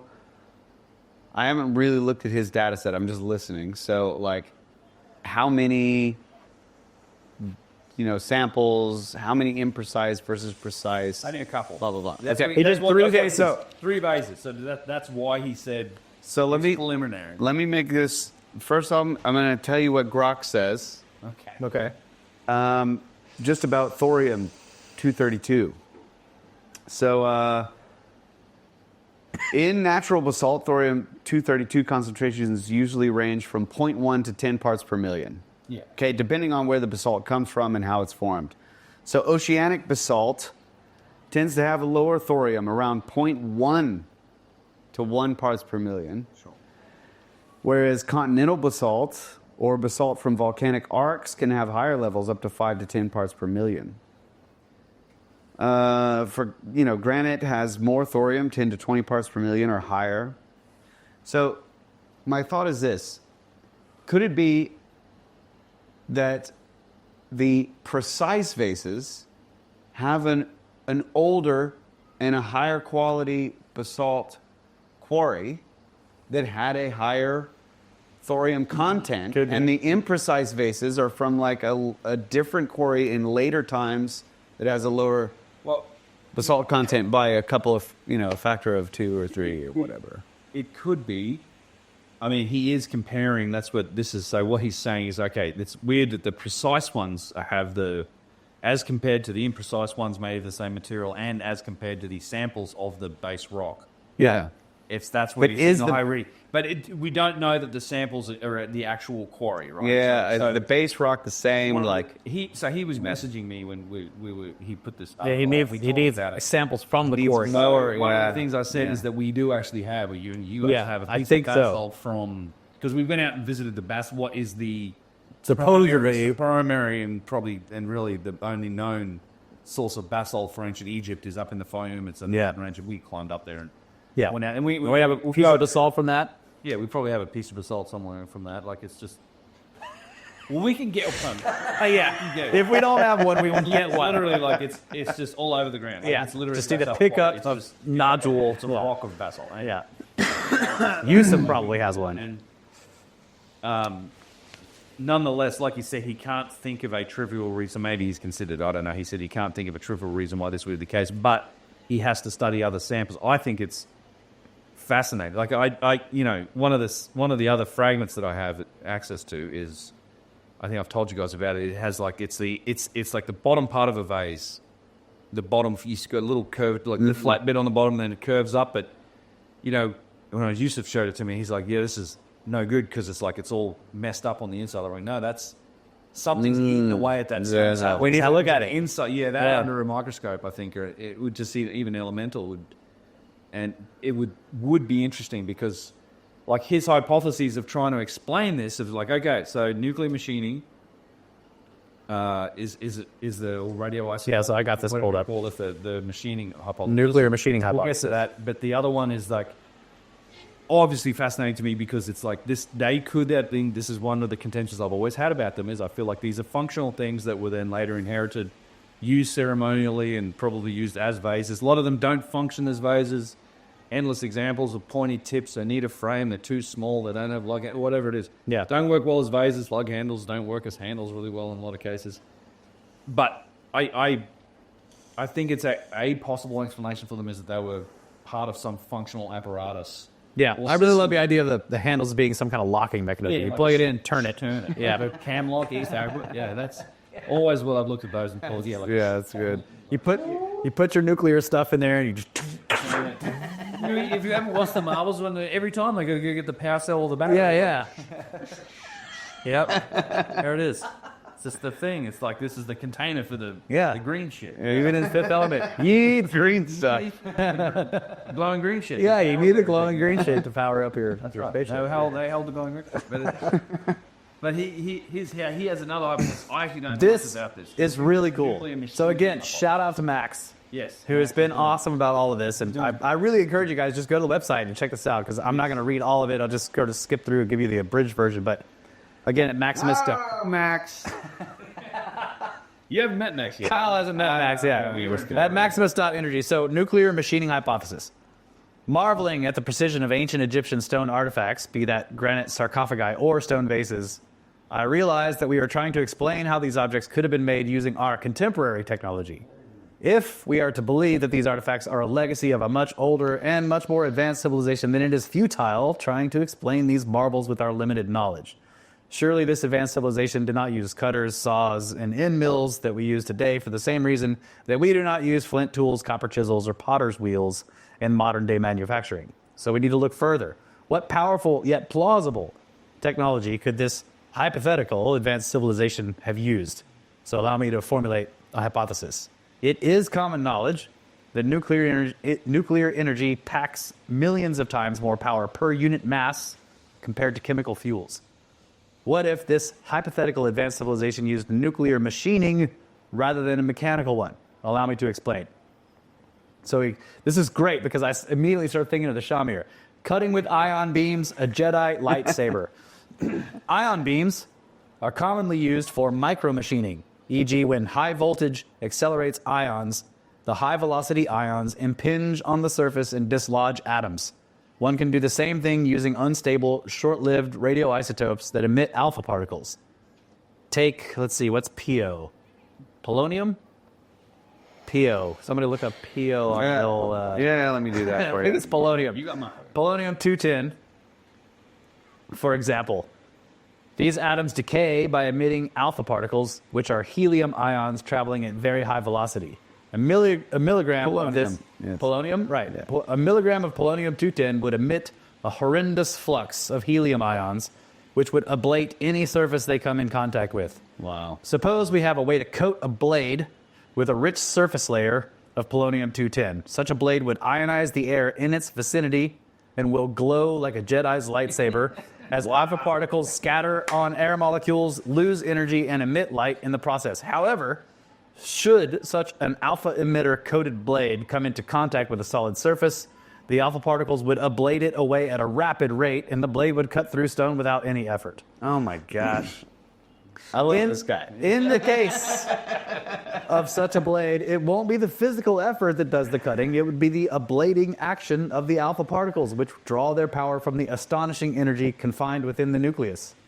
Such a hypothetical tool would be very easy to control. One can simply move the blade away when cutting is no longer needed. The air gap between the blade and the stone would scatter and diffuse the alpha particles, thus stopping the ablation. And there will be no chips or grinds to worry about. The ablated material will be evaporated and turned to gas or extremely fine powder. So what stops us from developing such technology now? For one, our limited mastery of nuclear energy. And remember, this guy is like a nuclear physicist. He knows what he's talking about. We do not yet know how to synthesize, how to control, and how to handle large quantities of polonium-210 or any other short-lived alpha emitter. But if we can learn if we set our minds to it. He goes to another one with softening a matter with electrons. It's similar concept. But getting to the end here, he says, testing the hypothesis. If nuclear machining was used to shape and cut the ancient megaliths, what evidence of it can we find? I can think of the following. 1, because the isotopes necessary for nuclear machining described above by necessity are short-lived, we are not going to find any of them, but we may find their decay products. If the decay products are foreign to the virgin rock, then they will stand out during the elemental analysis of the surface composition. Finding heavy elements such as bismuth or lead will be exciting as many heavy radioisotopes decay into these. 2, excess amount of helium trapped in the rock would be a telltale sign of alpha machining. And 3, perhaps there could be trace amounts of radioactivity left in the rock due to other nuclear reactions that might take place due to heavy alpha or beta exposure. It is also possible that the decay chains of the hypothesized alpha and beta emitters would contain long-lived isotopes that may still be present on the machine surfaces. This is the thorium. Yes. Lastly, perhaps there might be anomalies in the crystalline structure, such as microcracks, defects, or dislocations due to alpha-beta action. In principle, it is possible to expose stones to small quantities of alpha or beta emitters and study the resulting changes in the crystalline structure using electron microscopy. This is something we can study in order to learn what to look for. As such, the proposed hypothesis is testable, and it is testable with conventional tools at our disposal, such as gamma spectrometers, electron microscopes, EDS, XRF, and WDS. Who knows? Perhaps the ancient stone artifacts might teach us a thing or two about nuclear energy. Yeah. It's so cool. He goes on really cool. for controlling the reaction. He's showing like diagrams of how the blades would work, charged particles coming off, natural nuclear reactors. Anyway, so this is amazing, Max. Like that is phenomenal. Yeah. The concept of the shamir that could just cut through stone like butter, and here you have it. You're like, well, you just coat it in some polonium. Zip. Waft it around. It doesn't need a power source. Yeah. You don't have to plug it into anything. It doesn't need to vibrate. Yeah. It turns the stuff into dust. You get a big, nice blade in your quarry, and you got your guy in his enclosed cavity. He's reaching out there, just bzz, bzz, making those huge scoops. And then later, they forgot how to use it. They contained it in a box. Yeah. And they freaking carried the there shit all just carry the place. tooltip. Yes. You open it up and all of a sudden Everybody starts dying. particles of radiation. Yes. It builds up static electricity. You touch the box, you get shocked and die. Dude, come on. And Mystery solved. the radioactivity of the box that's currently probably in Ethiopia makes the dude blind. Yeah, they go blind. They die young. Yeah. I'm more ready to believe this than the fucking chambers under the Khafre Pyramid. I'm more ready to go with this idea. Yeah, this is like this is what I'm talking about. So good.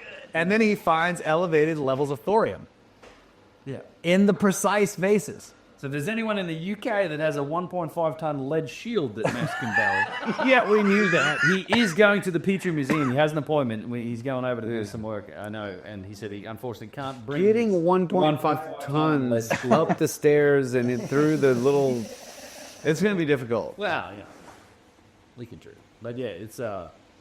If you bring it in pieces. Come on, that has to be a Monty Python shit. Look, lead blocks like this, like you can build a... Right, sorry. Man, it's scary. What is that? Oh, it's a lead shield. This is a lead shield. This is for an experiment.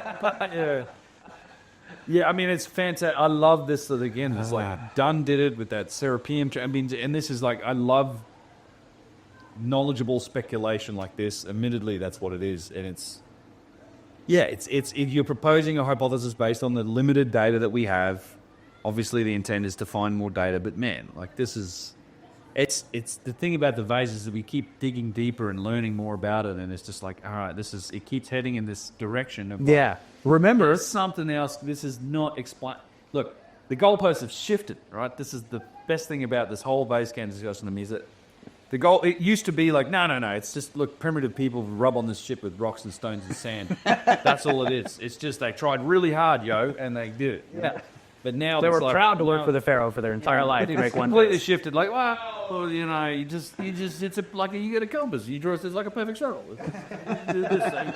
And maybe they had wooden layers. Yeah, I mean, like, look, anyone can do this with a lathe. Anyone can, even a wooden lathe. You're like, this is such bullshit. But it's caused that. I mean, I just think it's undeniable. Like the goalposts have shifted that discussion, and every little extra layer of this is just going to keep moving it further and further, away. From the standard model. Freaking cool. So again, now you can apply this to the drill core. You don't need jeweled tips. Yeah, you have something that may actually explain the. My only question to Max, and we'll ask him this obviously, is like, what can you put polonium 210 on that won't get eaten by it, right? Right. So like, what's your blade? I'm sure he's figured this out. Electrum. Oh, maybe it's electrum. There you go. That's why they're all rotten with electrum. Yeah. You need a blade material that can survive the radioactive shit you put on the bottom, because the alpha particles are going everywhere, and it's going to be subjected to it the most all the time. Yeah, because it's surrounded. To survive. It's completely surrounded. So maybe by some certain metals are okay, whatever. Yeah. But, dude, you can make your blade any shape. It can be attached to any thing. It can be worked by hand. It can be an articulating arm. You can have you can have it on a chisel, and you're just like bzz, bzz, bzz, whatever. Have it on a friggin' tube drill that drills now, down with the penetration. Admittedly, you don't want to be close to it either. So maybe you don't put it on a chisel, or whoever's working with it is protected in some way. Yeah. Well, as he says, we have yet to if learn how to electrum- control and use. Yeah. If electrum, or this mythical metal that they were working with, was like a shield, was able to sustain, you could have this stuff on it and it worked. Right. Then you could build a protective layer. Remember those scaled feet that we saw at Karnak? That dude standing up there. Scaled feet at Karnak. It's like literally there's a massive glyph, and it's just like this dude. We've never seen anything like it, where it's just like looks like scale mail armor. Oh yeah. On their feet. It's an electrum armor set, bro. Yeah, there you go. Fully armored. I'll show you guys the picture. It's really cool. Although I think Mama Jobber had an explanation for it, but Sure, there's all a good explanation. there was an explanation. Yeah. This is just this god in this form. Whatever. Yeah, so honest. I'm like, no, that's a dude in like scale mail armor. But Scale mail armor. electrum scale mail armor. Definitely, that's what it is. Yeah. Yeah. He's out there wielding, and they have this. And we only have the feet. If we had the rest of it, you see, he's on a boat. He's just running past the cliff of granite, just going. They have a tool that the guys are holding, and it's got this like T shape, like this bar at the top of it, and these dudes are holding this tool. Yeah. And I'm like, that's the thing that they're going. Yeah. Down the face of the snow. Yeah, exactly. The squeegee. Yeah, but it's the granite squeegee. Granite squeegee. Well, we just need to flatten this section. Yeah. I'll get to it this afternoon. But again, imagine the drill core, right? Yeah. So you have bits of metal, and it's just you have some polonium Or teeth on it. teeth on it. Yeah, it's just like And it just and you just that penetrate. actually would explain the penetration. and it just like it doesn't. It's turning the stuff into gas and dust. So then it's or like a giant it's- circular saw. It's all about it's all about materials. materials. Well, wait, no, there's no materials removal. That's right. It's turning it into gas and dust. It's carrying it out with it. Why is it tapered? I'm thinking about Well, this no, one. the tapering is. I actually think the tapering has an explanation. The tapering. Okay, so this is an esoteric discussion with drill cores. So just to set the scene for the discussion. So, okay, and this is a thing that people always talk about. Like when people say, "Oh, maybe that spiral helix is created when you Pull it out, yeah. No, No. because the holes are straight. Like, where's the camera? Here, the holes are straight. No. The drill cores, when you snap them out, are tapered. tapered. Yeah. nicely done. Yeah, so they're tapered. So the holes are straight, the cores are tapered. Yes. Why? So why? And it's like, well, so first of all, you can tell. Like, what I think is that they had drill bits for certain depths. We know there are drill holes that are this deep. We know there are ones that are this deep. So they would have had, I think, these tools are designed for specific depths to taper. It's about the length of it.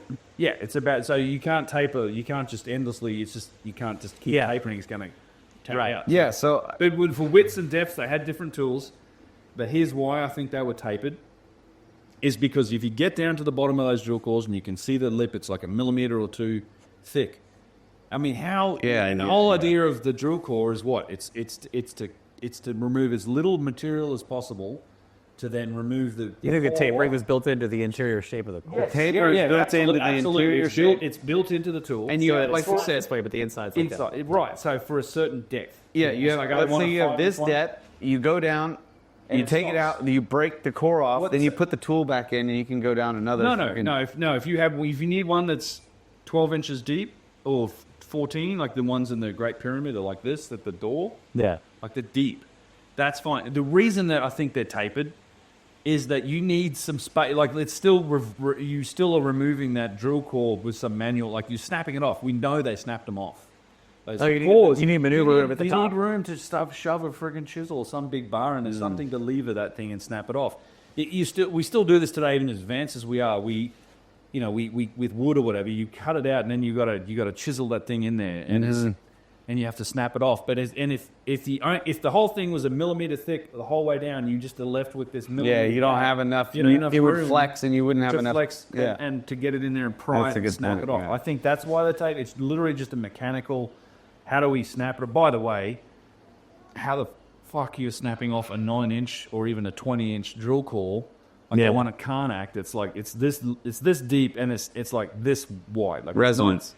I mean, that's like the tank stop. Resonance. Yeah. You just snap that thing off. You just need to know the frequency of vibration of that core, and you get it ringing and just. Let me make that point. So that's why I tape it. Yes, the tools. That's a great point on the circuit. Dunn said this too. Like the tools were taped on the inside, and here's why. And that also shows you that the people that say that these screws were moved when you unscrewed the bit doesn't work because the second you back it off, it's like a tapered inside of the tool onto a tapered core. The second you back it off, you're lifting up and you're Not touching the same material. not touching straight away. So it's just like You're touching the outside of the core, the but outside, not the inside. Right. Yeah, You're touching the outside. Yeah. So I mean, I just think, look, hey, I think it I think that's explains the features that we see. I think he's also right that you could continue to drill because you even after snapping you off, absolutely could. You You still just shut it down, put it go, back down in there, snap and off you another start one. off at and you just But that's not drill. the point. Your point is what I made.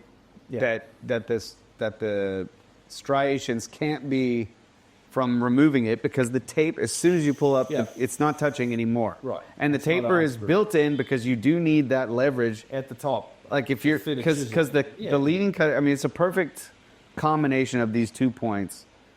You wouldn't have enough leeway in a core that deep. You just have no. You could push it and like make the top touch the other side, and it wouldn't snap at the Well, bottom. you'd literally, if it was just a millimeter, if it was just that thin, that the tool tip width that we see at the bottom of the hole at the top, you'd literally have to either have a round set to hammer something.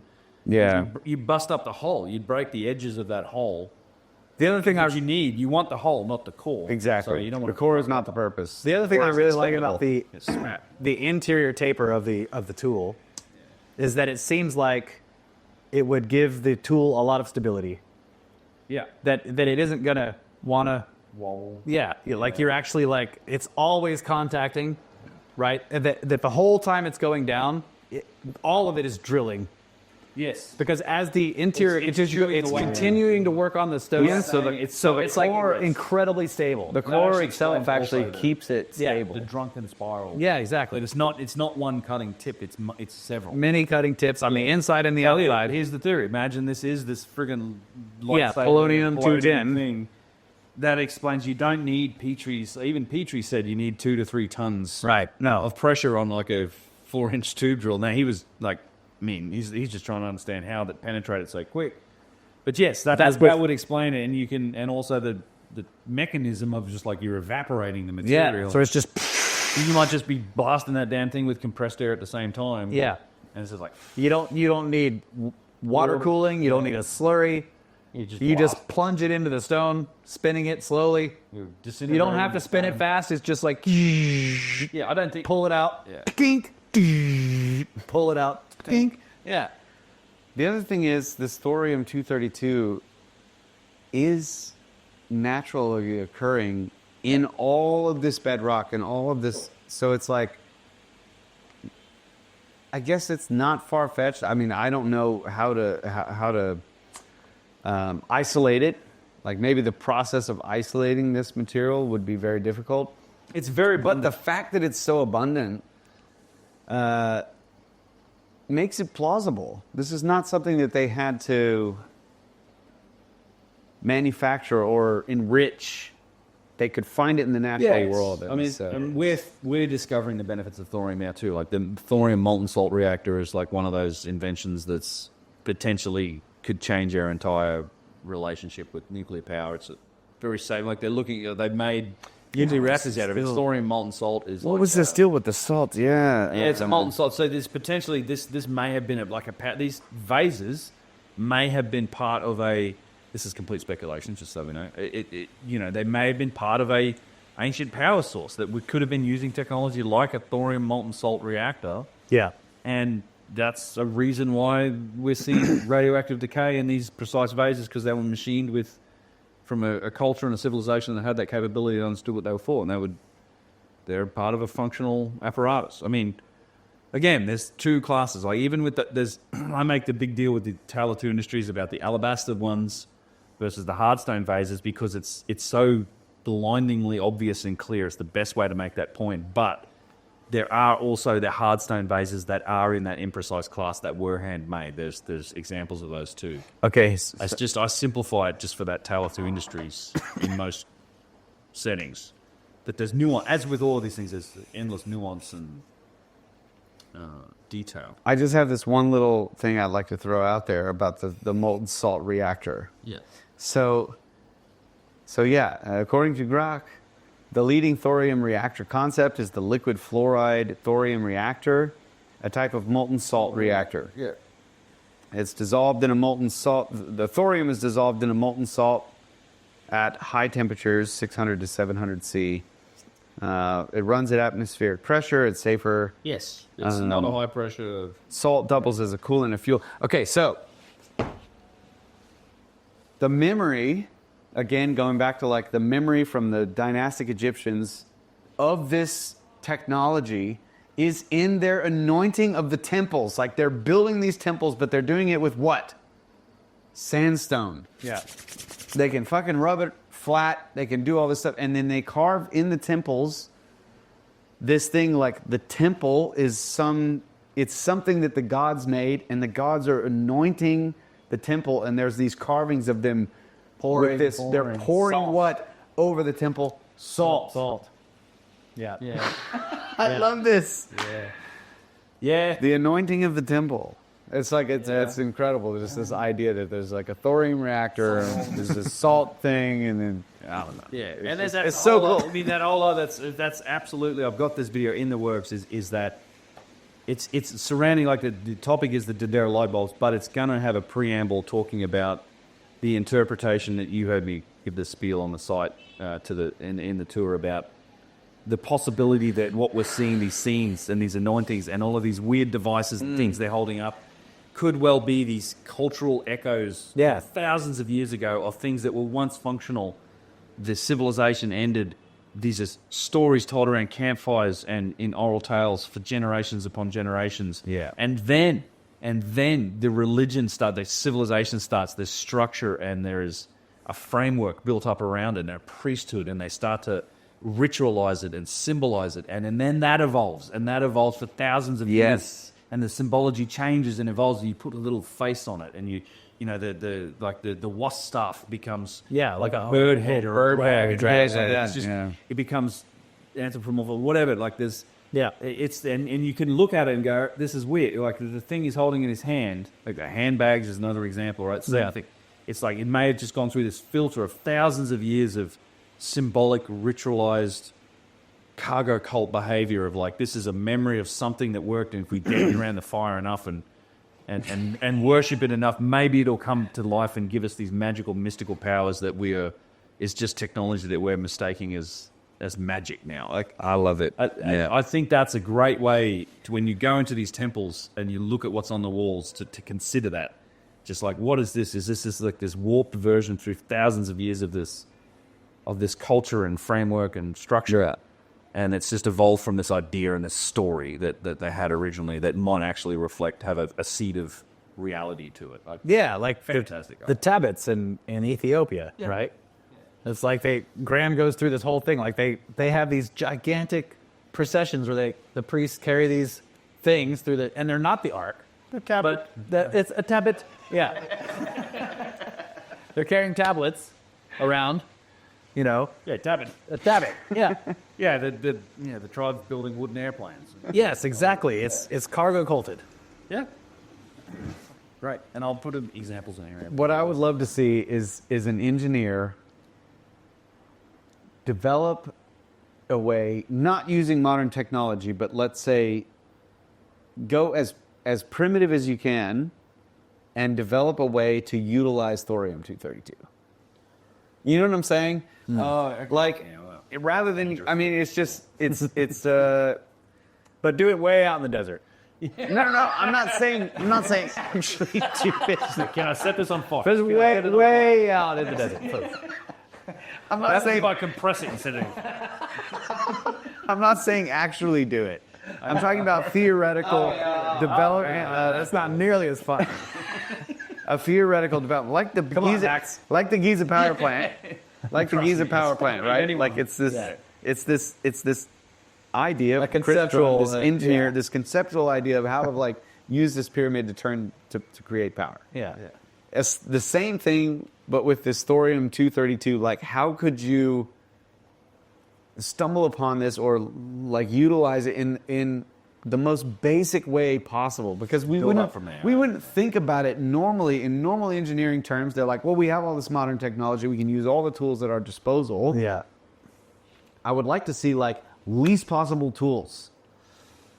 Yeah. That would be interesting because Yeah, you're talking about the least advanced butt flap principle. least advanced butt flap principle. You want to Yes. baseline the technology. But Yeah. understand what you're I saying. think that would be cool because you might be surprised. Yeah, who knows? You might be surprised at how like, oh, you could actually do this with like not a whole lot of our modern tech. Yeah. It would be interesting. I don't know. Anyways, All right. Yeah. At least 2 hours and wrap it up. Yeah, dude. Yeah. It's great. It's getting late. We have. we're going to we have Andrew tomorrow. We got fake watches to Dude, you might have noticed the bling. Don't worry, it's not real bling. It's our entertainment. While we were the haggling in it was actually mostly the entertainment was in the process of buying it. At least be Fake watch story. They look. Yeah, it's fantastic. Yeah, it's like Red dots on the top of the magnum. The magazine's hanging at the back of my jeans. All of my PK got me dripping in platinum. If his hands on the face and it's time to squeeze. Yeah. Anyways, I don't even. What is the time? Yeah, I don't even have bling. yeah. You have to. His dive watch is way more. It's a dive watch, but Yeah, it's like yeah, way more. yeah. They got freaking drip over there. we're building a uniform. Yeah. You just now. Okay, I'll get one. Got to fit the drip. But yeah. All right. Yeah. All right, guys. Thank you, guys. Thank you so much. This was fun. We wanted to record something. It's been a great tour, and then just Good. We also wanted to comment on the Khafre thing, and Yeah. I know a lot of people ask me, so There you go. this is A proper UnchartedX Snake Bros Roadsode. Turns out we did not need this scene.